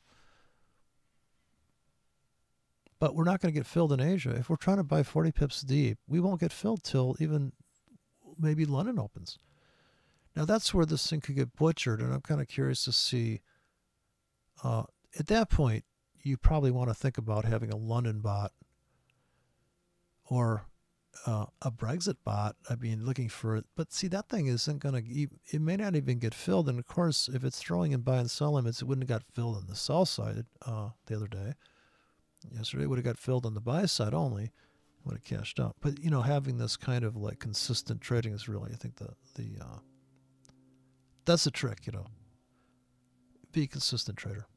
Because it is consistent. It's consistently doing this stupid trade over Orga. And of course, the stocks are going to close here soon, and I don't know what they're doing. And this is the beauty of it: it's not caring what they're doing, and just trading a complete risk plan. Really, I mean, the trade plan, a good trade plan is probability and risk. And of course, here the probability is if I change the script on the wide hard ones, in other words 15 to 40 pips deep, and I make those scripts only last an hour or 2 hours, it's completely different than the last 4 hours. And in 4 hours, you know, you could really, you know, 8 hours you could do some damage. Look, we're still trading. We've got 60, almost to 60 grand. So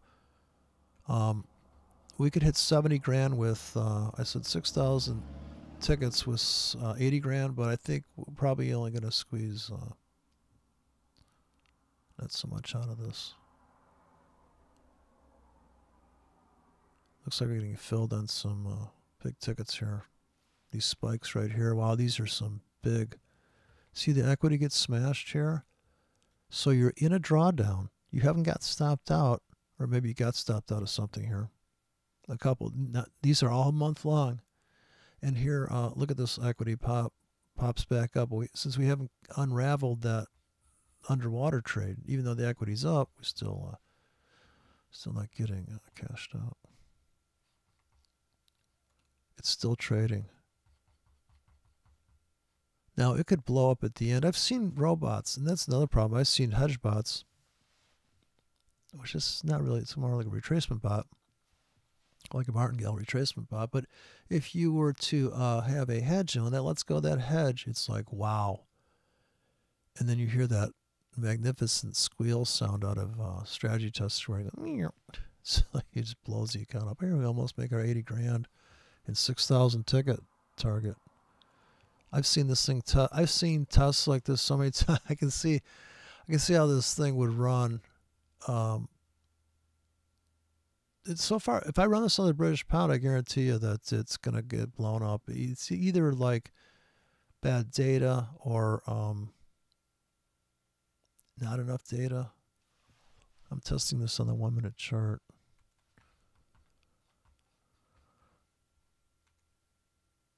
Almost to the 80 grand mark and 6,000 trades, but I'm going to see how it finishes out. We're taking a severe equity hit. We're down to 50 grand right now in equity, though. Getting crushed here. This is a severe trend trade going against us. And the equity just shot back up. I can't fucking manipulate this chart. There's no, you can't stretch it. You can't, it's just fucking retarded. I can barely see where the equity is. Okay, equity's all the way back up. So we did not get stopped out of that, but we were severely underwater. Severely. And if I was in real money now, I'd get the fuck out. We hit our 80 grand target with 6,000 trades. I'd be getting out right now. Go flat, go home. Now that's 12 years of trading though. And in this situation, we are launching, and this is mind-boggling, but every 15 minutes we're putting in a ticket that lasts a month. Over 100 pip range starting at 50 pips down to, at 50 pips, this is written in order, 50 pips all the way to 220 pips with a 240 pip master stop, and we're cashing out of that fat ticket, and we're pulling out 70 pips, right? Then we're going to make a little less on this one. Going to only make 40 pips here. And this one is the highest risk trade, is we're getting in 50 pips with a, we're risking 90 pips here to only make a measly 40, but the probability of making the 40, that's why I say bad ratios. Look at that, $87,000. So that's how I'm going to be trading on limits. And I'm going to put real money in here eventually. And then I can call up Ryan Brown and go, here, this is the basket entry system. Expected payoff. I bet the look at this winning trades. 95% win rate.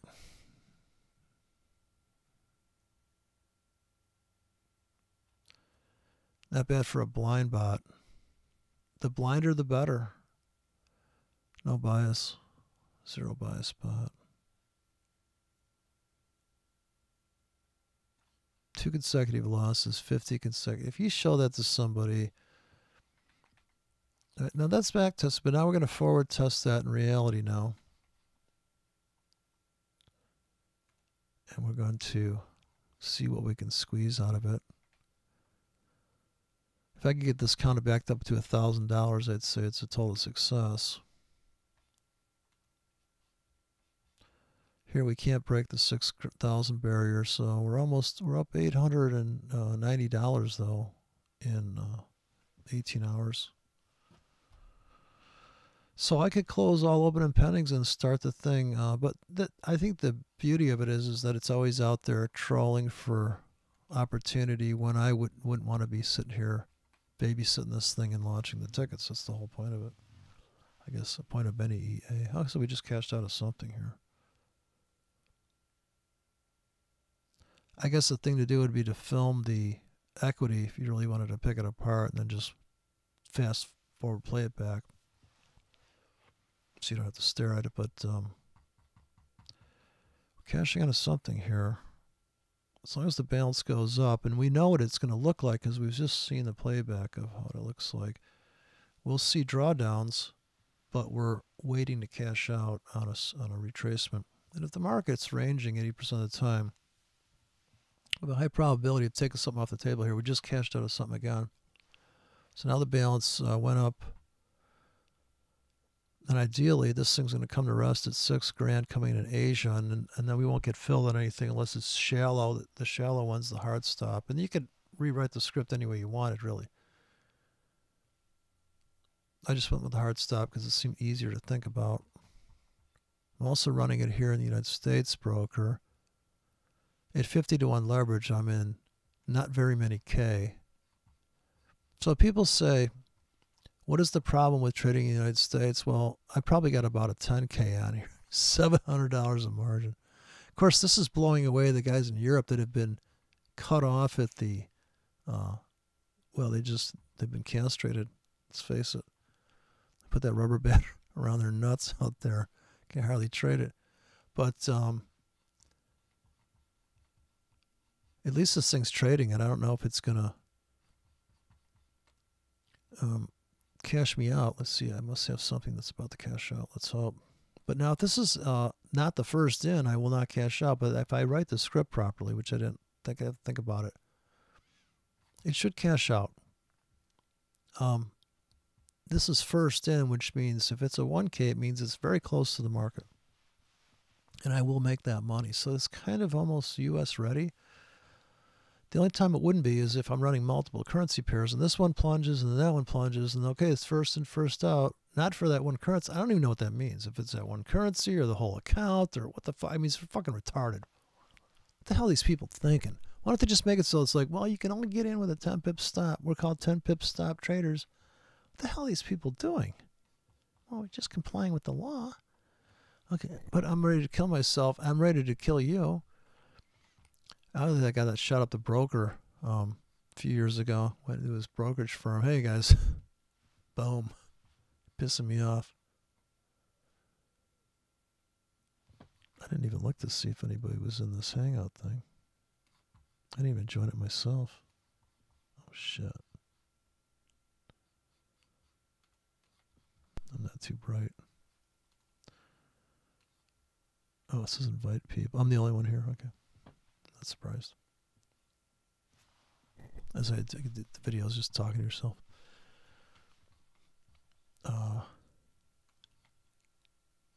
So here we are at the Crossroads Wednesday. My trusty robot is trading its arse off for me. That's how they say it over there, arse. What the hell? What kind of way of that to talk? All right, so it's going to be almost made it to the $6,000 mark here. I'm just like $45 away, cashing out.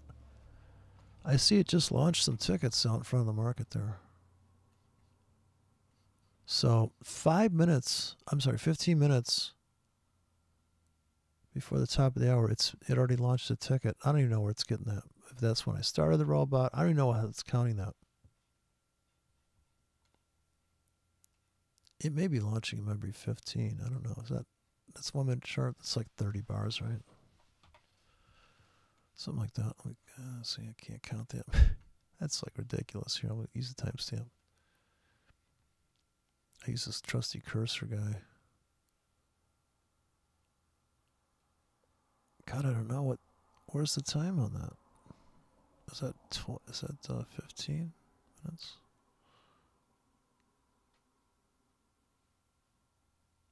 I don't understand that thing at the bottom. Oh, that's some fucking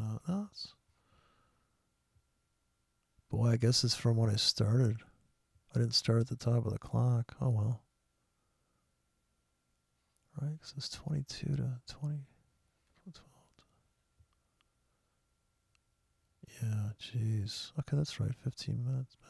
It's not skewed. 13 minutes after.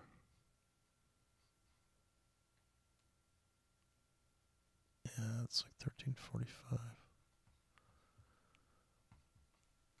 Anyways,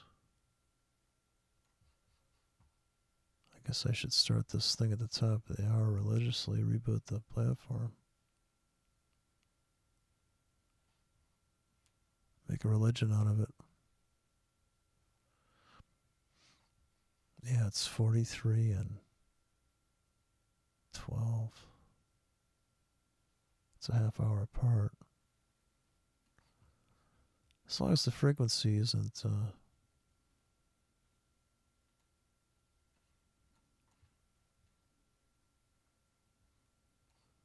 that's a 20 pip grid. Man, I wanted to make some damn money. I'm trying to, I wanted to speed up the playback of real time. We're waiting for stocks to close. Stock market, I guess, is up a little bit. Anyways.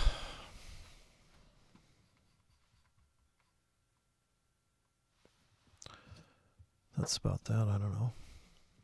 So lead diffusion. Did you write that music on your videos? Is that you on synth? Lead diffusion. Is that your real name? Yeah, we're just about to make our golden $1,000 in one day with only lifting my finger 12 times to drop the templates in. Now, here's a global view of what's going on. Look at this thing, how religiously this thing drops the tickets for you. Man, I couldn't get my ex-wife to do that for me. Oh, it just dropped some tickets here. I just dropped some balls there. Wait. I think I'm seeing things. It was the spread. Look at this thing. Another thing you could do is on the 1 minute chart, you can see the volatility just in that window. There's a lot of volatility here. I can see 20 pips on these pairs are insane. Boy, that yen is on fire. Everybody's flipping out about the yen. Let's see if I blew up this account. Now look at this thing. Freed up some margin. Now this is the wide one. This one's getting in 15 to 40 pips deep. It's kind of a low frequency trader, I guess. But here I'm actually only running it on, well, I'm running 6 pairs, but just running one robot, so I don't know what the win rate is for the scalp bot. I got 10 minutes left.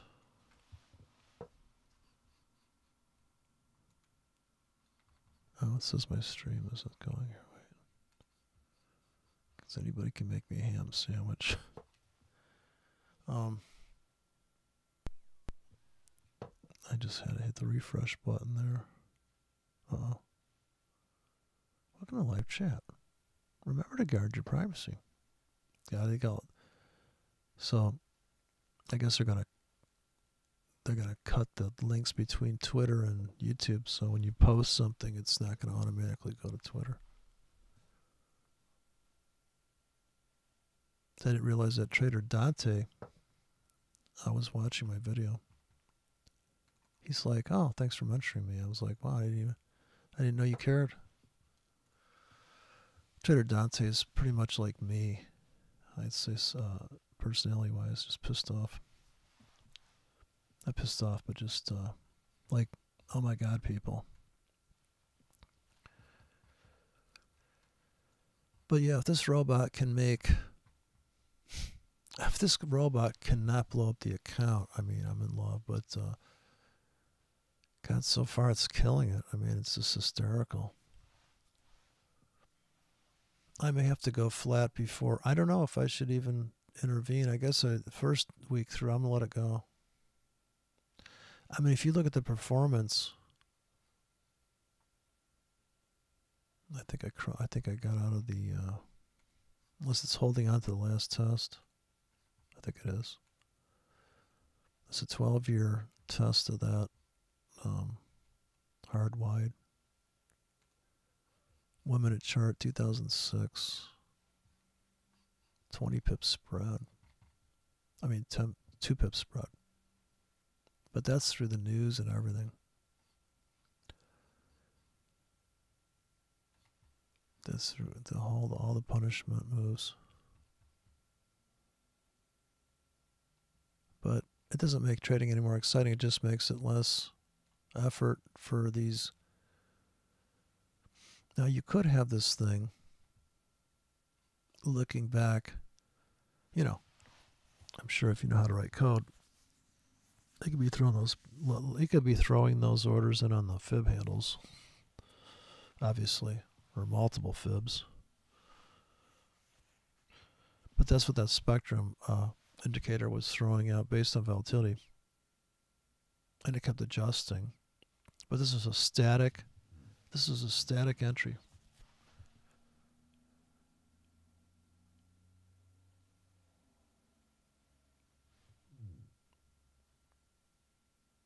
Yeah, well, if you download these two EAs that I have, kind of a Martingale-esque,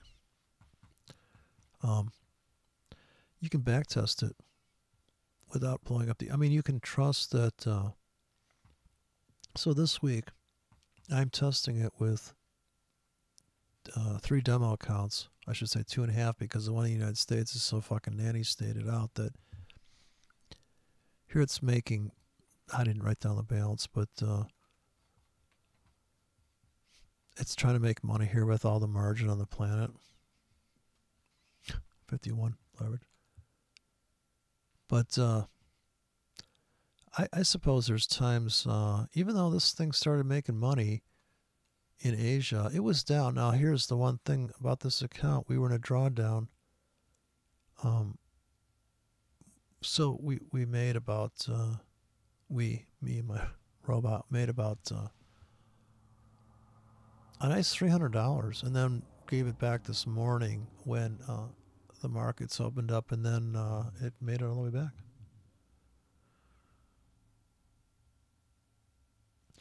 Well, what I did was I chose a time limit. So this robot here that's getting in really deep, I'm telling it to sell. In other words, all these tickets come in on the sell side, 15 all the way to 40 pips, with a hard stop of 60 pips. And I'm scaling out every 2.5 pips to take money off the table. And the ratio here at the biggest ticket is break even. Now, you could get blown out of this whole stack of tickets, this whole 7K. But that's the known risk going in. Now, this first ticket's a scalp. It's going to make 40 cents. Now, that may not sound like much. This is going to make a little bit better. But it adds up, because if you can keep making 40 cents while you're sleeping, right? I mean, 100, that's 40 bucks on a standard lot. But you're not even going to make, this is going to make 10 pips here. I was thinking about the other script. It's going to make 10 pips minus the spread. But you're risking 45 pips. But the probability of making your 10 pips is high, right? Because you sold 15 pips above where you're at when the drop. So so here's a critical setting. How long does it last? 4 hours. That's pretty good. If I make this 6 hours, I'll get in more tickets. But then I have a probability of overloading it, depending how much money in the account. So if I was to make this bigger, maybe I only put in the deep tickets, and I put 2 forward slashes in front of this. Now, this is where I have not all this stuff is raw. I mean, this isn't something that I fine-tuned, but I'm using trade logic of scaling in and scaling out on profits with a hard stop, right? I mean, this is the logic. Now, if this lasts for an hour, I may not get filled.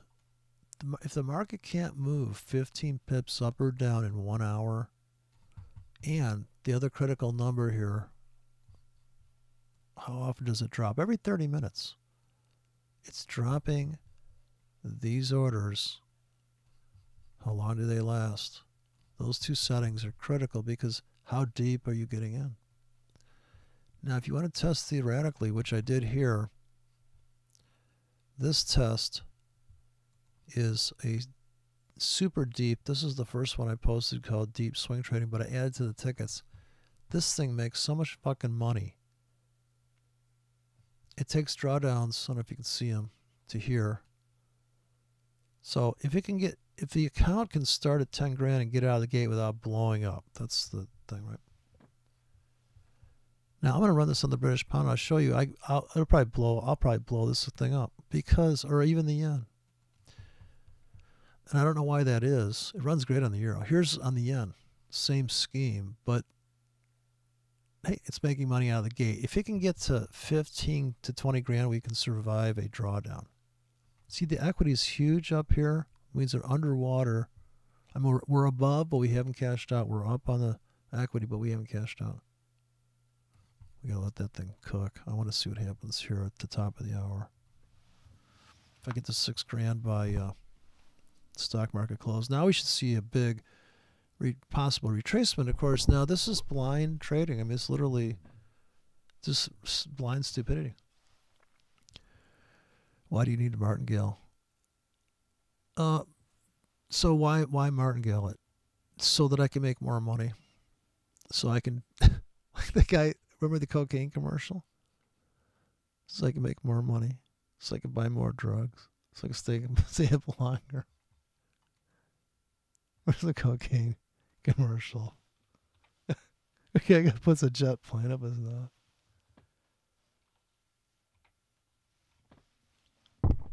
Here, call into the live chat here and discuss it. Did you get your microphone back from your ex-wife? This Ratman's I feel sorry for you, Ratman. You watched too many of my videos. You fucking brainwash yourself.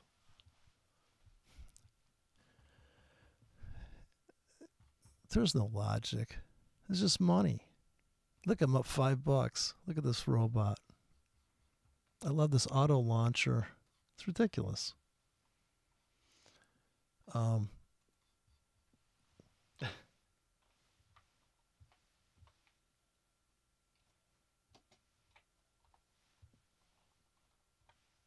shit! My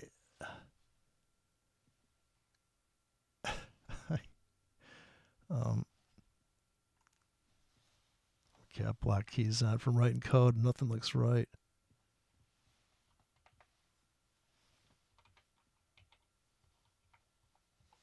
I sound like that guy Dieter.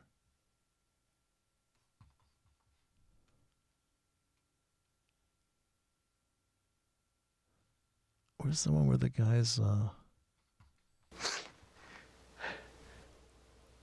I do coke so I can work longer. Yeah. Now just take the word cocaine and put wait, I gotta see the end of the market here. Stock's just closed. Okay. If you fill in the word cocaine here with the word trading and Forex. I do coke so I can work longer. I trade so I can work longer. So I can earn more. So I can do more coke. So I can work longer. So I can earn more. So I can do more coke. So I can work longer. So I can earn more. So I can do more coke. So I can work longer. Always chasing rainbow. We gotta splice that together with I gotta start making tighter turns with our boat.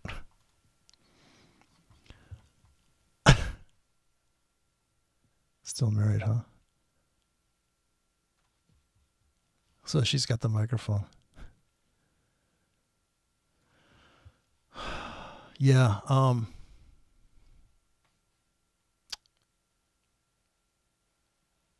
But the trick is to not blow up this account here because this one is on life support. It's only $500 in that account. Here's the nanny state account. Look, it's up a penny. Oh, look at that. I must have got stopped out of something. Did I make money on that last trade? Let's go to the account history. Holy shit, did I get out of that? Wait. I'm not good at reading that. Is this the time that we got out, or is this the time? I think I made money on that trade. I wasn't paying attention, but the risk is gone. I'm barely in the market now. At least it doesn't send up that message like, we can't get out, we can't get out. You know, that's the... So, Ratman, are you in the United States, Ratman? That sounds like an American name. Eric Jung. That sounds kind of Asian to me. Did you trade the yen? How about that flash crash? Look, about 4 cents. I'm killing it here. 50 to 1 leverage. I got 3K going. It's only costing me 65 American dollars to hold that position. Good God, man.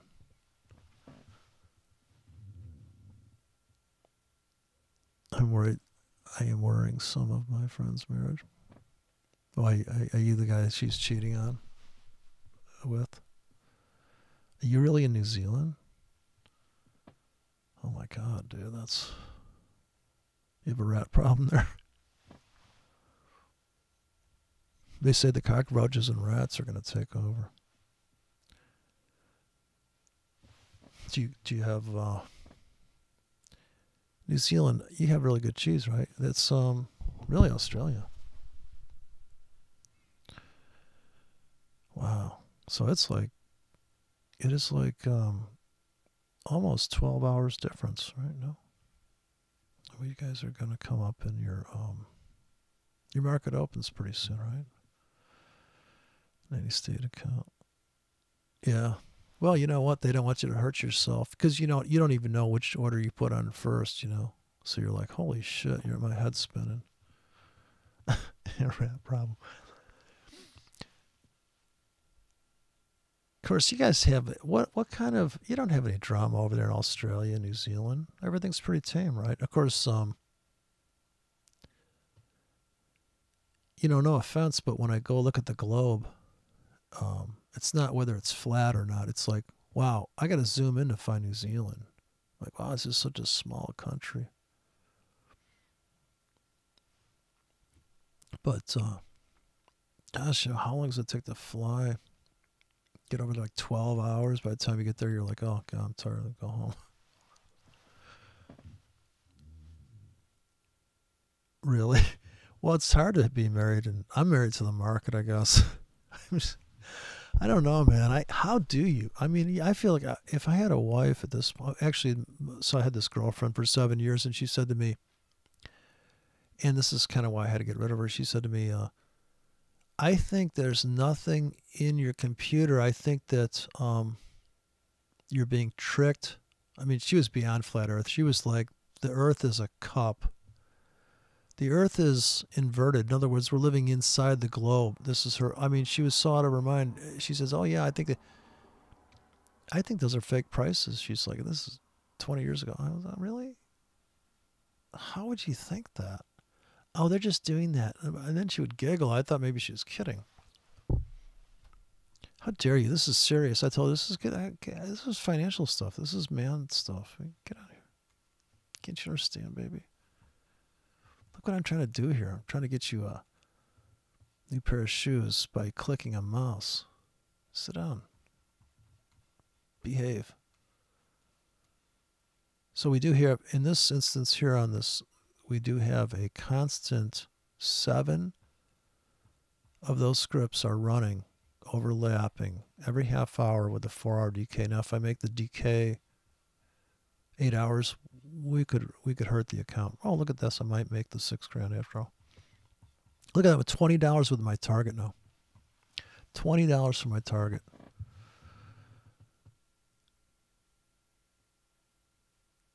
Yeah, see now, this is right. This is my, I could call this robo bitch, this EA, because really what this is if I said, honey,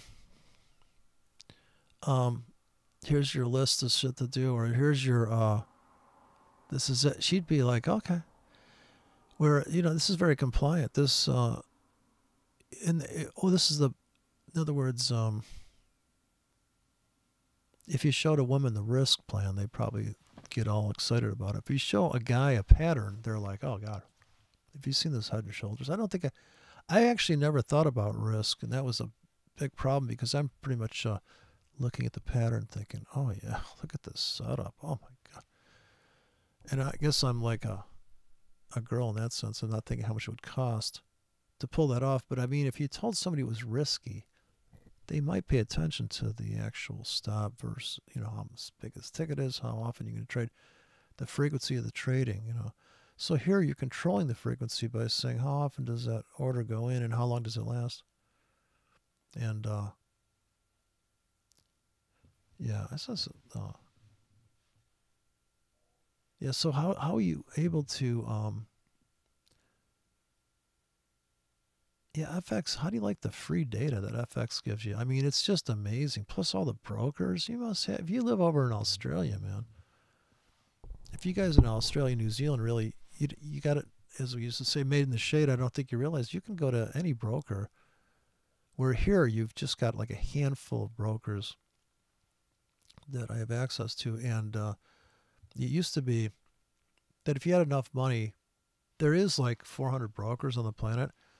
And they're not all great, but I could name you brokers that I would just die to get back accounts with these guys because it was hysterical. I mean, I'm trading like on my phone. I just try to sign back up with this Light Forex, LITE, to run a demo to test this thing out. And so everything's down to you got to have a phone now, right? This is the new filter of life.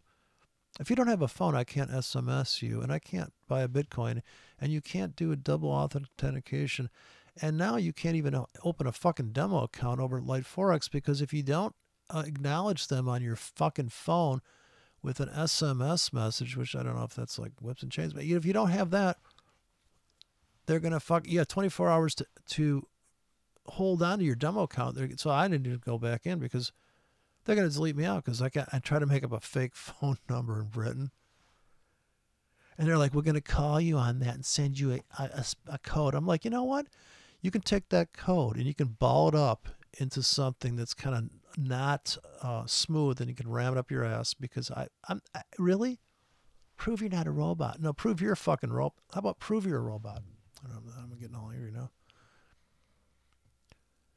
I just can't take it. I mean, I've been password login. Do you want to give us your phone number so we can, you know what? I hate to sound like it's conspiratorialist, but maybe I'm just going against the trend because I don't have a fucking, one of these stupid fucking Apple phones or Androids. And I just have one, like a burner phone out of necessity because it just pisses me off. I got Skype on my tablet and I can't close the fucker down. I cannot close the fucker down. If I go to the task manager and go close, no. It's like Adobe. So I was watching this guy who's a computer expert talking about, well, you're going to stop, Windows 7 stops in 2020. I mean, this stops then. Then he was talking about how fucked Windows 10 is and how, yeah, because you can't even edit anything. I mean, you're kind of like, oh, but it's just how it's going to be. Oh, really? So you don't have any kind of like, or they want you to have shit on a cloud. Oh, great. That's wonderful. What's good for selling courses? The death of market. The DOM. I know when I saw that DOM, I'm like, holy shit. These people are in the S&M and they're trading. Dominant submission trading. Been searching for the trade plan strategy for years. I am worried about My programmer's marriage as he works 15 hours a day. Wow. Really? You got a buddy that codes for a living? 15 hours a day. Wow, is he getting paid, huh? I mean, these guys that write robots, wouldn't they just write their own robot and go, dude, my robot, I don't have to write any robots. I wrote a great robot for myself. Wouldn't they just, isn't that what the people would say about a guy that codes for robots? Why doesn't he just steal? There's a non-compete clause. God, man, can he,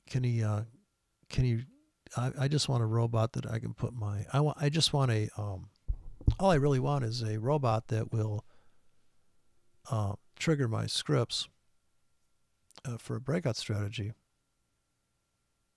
where it can filter the spread, but I don't know, maybe it's too complicated. But I went to this site called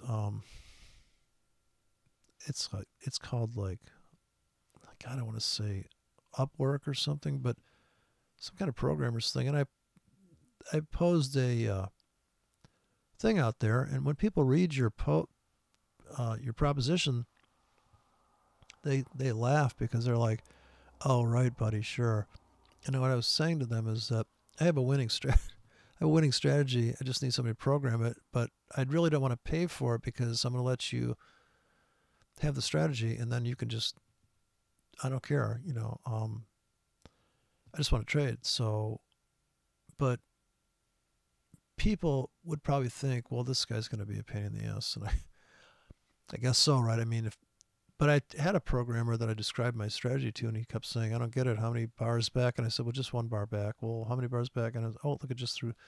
So apparently when I started this robot, I started it at like 14 after the hour. So I just saw it just put some more tickets in there. I guess it's more complicated than it looks, but here it's very simple, and I can control it. I think I could almost launch these orders every 5 minutes, to be honest with you. Now I haven't tested that yet, but imagine you're launching orders that last 15 minutes every 5 minutes, and you're layering up. You always have a constant layer of 3 of those scripts running over the period of 15 minutes. And that's about the limit. You cannot put an expiration that's under 15 minutes on the ticket. So if that's your starting point of how close can you trade to the market. And like I say, in Asia, I'm not afraid of getting filled. In fact, I'd welcome the fill on limits in Asia and coming into the end tonight, because I'm going to get great entry prices. And probably won't fill, unless they can dip it down. Now, that's another thing I haven't really even fine-tuned. But if I can take this and run it on 10 more demo brokers, it's hard to find a demo broker. A lot of guys that own brokerage firms don't want you to abuse their servers, but I know a few that will let me. And if they're going to be so fucking like, oh, you got to come here and fill out an official demo, I'm like, oh God, I'm just going to blow my brains out from the amount of work there. I kind of want to, like this JAFX, so just let you be a pig and just run demo all day long. Gosh, now, how do you get, is that a free copy, Windows 2000, which is like Windows NT? Can I get a free copy of that? Because I'm quite happy. In fact, I think MT4 is happier running in Windows XP Pro than it has ever been. That's the happiest I think it's ever been. And of course, I have a Windows XP Pro on the other side of the room, and last time I tried to run MT4, it wouldn't run because the broker's like, well, we need Windows 8 or better. I'm like, what? But I know that the old version of MT4 used to say, when you'd boot it up, it'd say, because there was a batch file that would do an auto update. And if it was one available, it would check to see, and you'd watch it update. Now, since the world has become this kind of, in other words, inside MT4 now, you have this bullshit like, if you go down to the terminal window, if you open this up, you see this stuff called market in here, and this is just complete insanity. Plus you can see these experts and signals, and apparently people are making money. Like, look at this signal service shit in here. Look at this Batman EA. Now this shit's free, man. I think my system blows it away. Of course, I don't know if I'm looking at the best performing right inside here, but I mean, this stuff was not here 10 years ago. This link to this stuff here.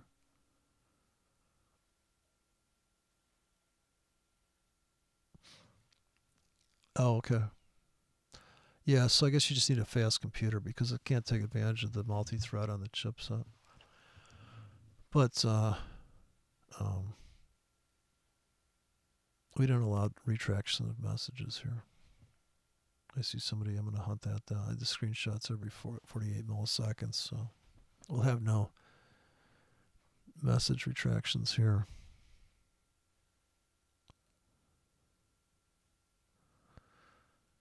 Yeah, so, gosh, I mean, there must be a lot of people writing these systems. Look at this Batman EA. This thing's got 80 grand in it.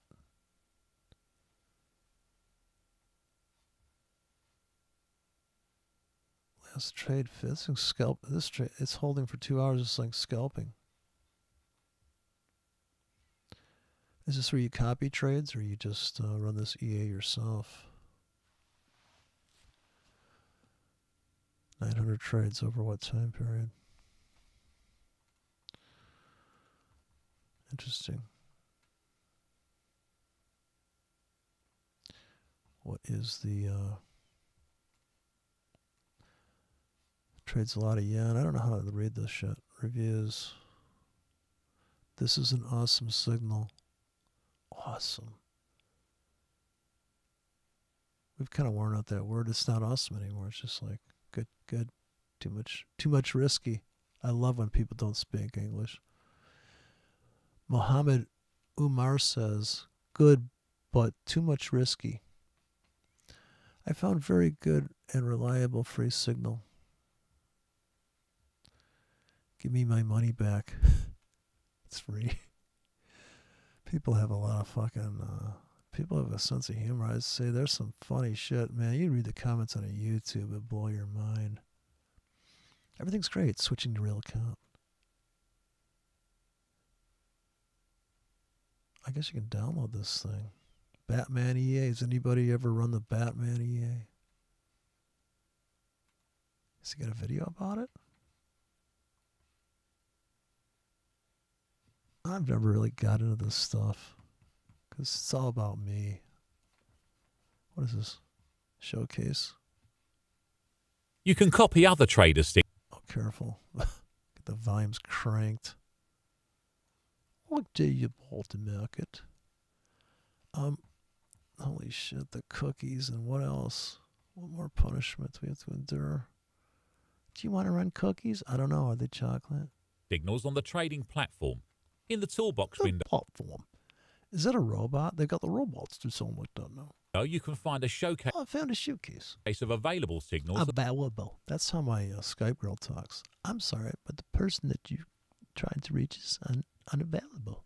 Available. They put like an extra syllable on the available. And select the most suitable signal provider. The one that's killing it, that never gets a drawdown. I would say never get into one of these robots that's in screaming performance mode. They're just about to get their nuts crushed. This table features the main parameters to quickly select attractive products. You're a very attractive product. That's what I'm going to say at the like pickup line at the bar. Honey, you're a very attractive product. Quickly find the required signal. Sort the list of signals. We all know what the required signal is. Look at Burning Lesion. I like the name of that. It's got a ring to it. By any field. Click on the header of This must be the Trump bot. This is America. This is America bot. any column to change the order of listed items. Sorting can be done by name and equity, by profit. Wow, that one was killing it. What was that? Look at this, Forex. Paratots.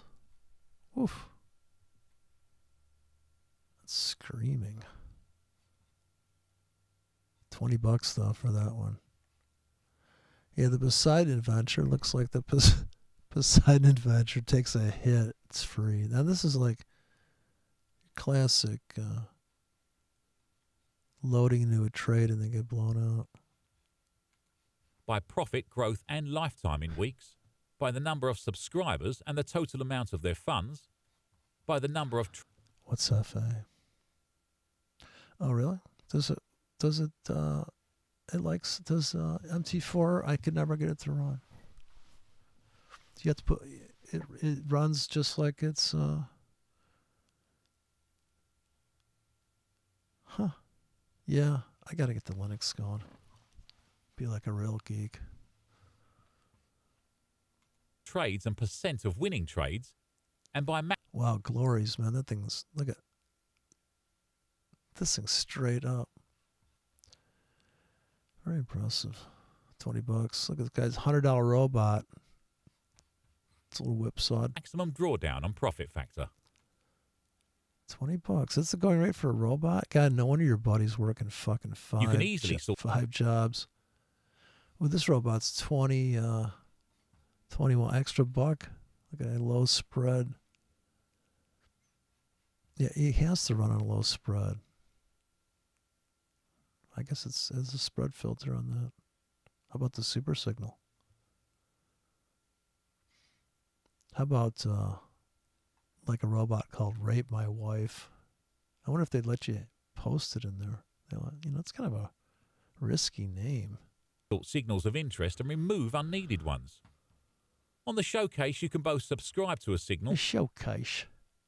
He's good at his. Is this Sean Connery? and add signals of interest to favorites. It will allow you to keep track of those signals and analyze them. Dandelize them?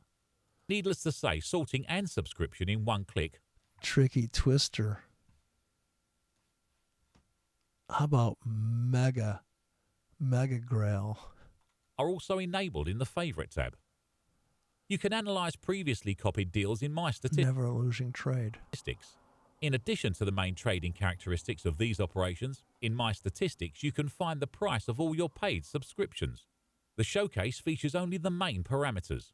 Detailed data on the trading activity of every signal Data. Dude, there's no ER in data. Data. are provided in its description. We're going to discuss Don't make fun of other people's accents. it in the next video. I tell you. Oh, God, the next video. Oh, Phil. Detailed statistics. Well, they're on their own YouTube channel here. I want to watch it on the YouTube. Detailed statistics on a signal allow assessing it from different perspectives. Nothing. Yeah, like maximum drawdown. How many views on this? Wow. People like it. I wonder if anybody asked the question like, how come I'm working at the car wash after using your robot? Only 25 comments? Very cool. Cool, man. Where do I find them? Very much simplified. Thanks very much for this exposure. Wow. He's been exposed. Is it like being woke? He's woke. Whoa. Oh, this is like, I can't read that. Well, I'm going to get some Rosetta Stone for that. All right, back to the our miserable trading account. Damn it. We're just not making our targets here. This account's treading water. Everything's treading water now. Party's over. Stocks are closed. Down 53 cents on a 3K using $64 a margin. I was using 700 before. Yeah, well, I gotta go get some grub. So we'll let this thing cook. If something exciting happens, I'll post a video about the performance. But right now I'm going to try to let it cook without them turning the power off or killing my cable, because once the Bilderbergers, once they know that I know that they know that I'm running the ultimate market maker bot, I suspect they'll be knocking on my door trying to come in here and pull me away from my trackball mouse, stop me from My favorite one was when people would say dumb shit like, well, we don't want this robot to get out because then everybody will run it and then the market will just stand still. Yeah, that's going to happen.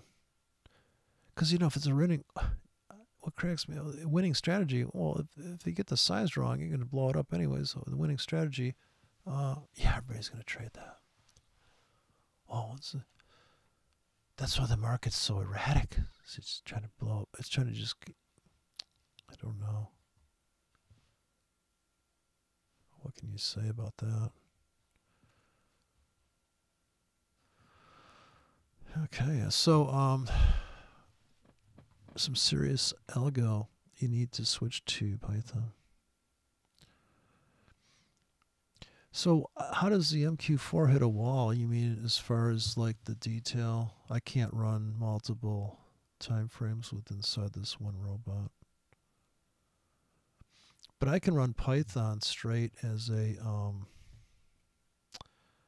I can get a connection, dedicated connection, what's it called, to the broker. They'll let you send that one file. Can't remember the name of it.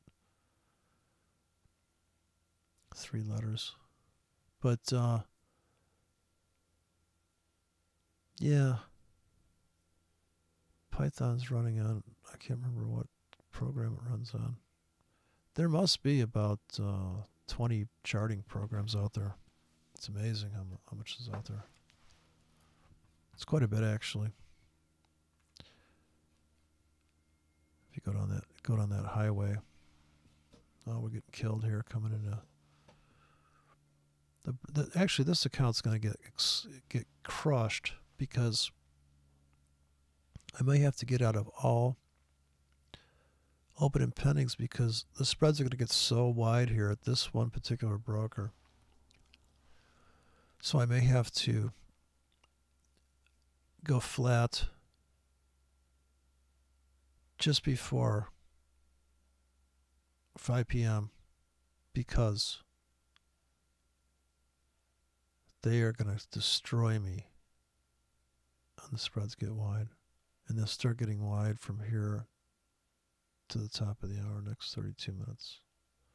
At 5 p.m.,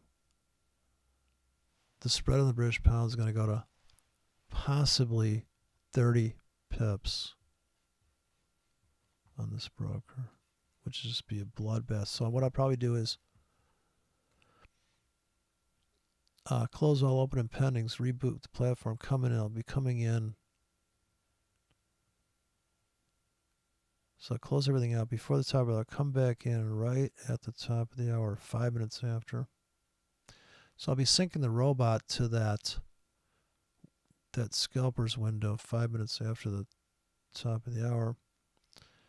And that would have a different outcome. Whereas when you do strategy tests, you're assuming that you're starting at a top of the hour situation there, which could make a little bit of difference.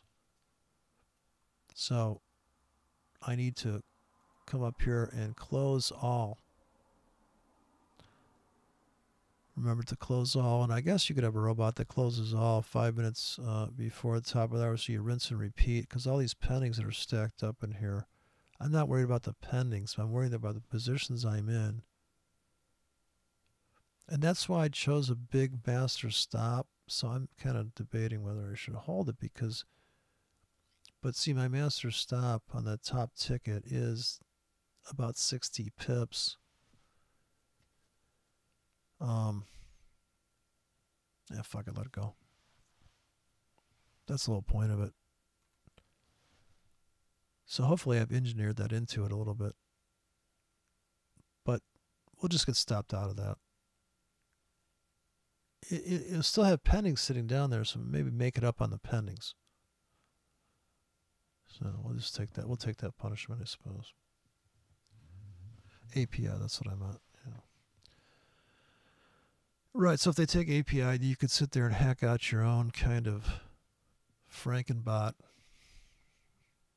and then let it go through the mooly, through the grind. this CoinEx is what FinPro used to be. CoinEx bought FinPro. Although I don't see a Bitcoin chart on this broker for them calling themselves CoinEx. It's kind of weird.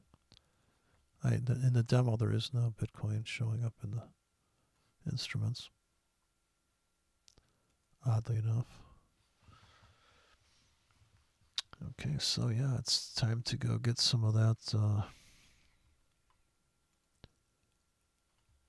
Get some grub.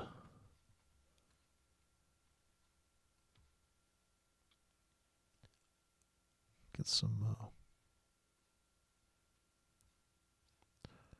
nourishment of some type. But, anyways, thanks for showing up at the EA conference. Never made my $6,000 here. Well, if something exciting happens, I'll put a video up. So good luck with the psychotic markets.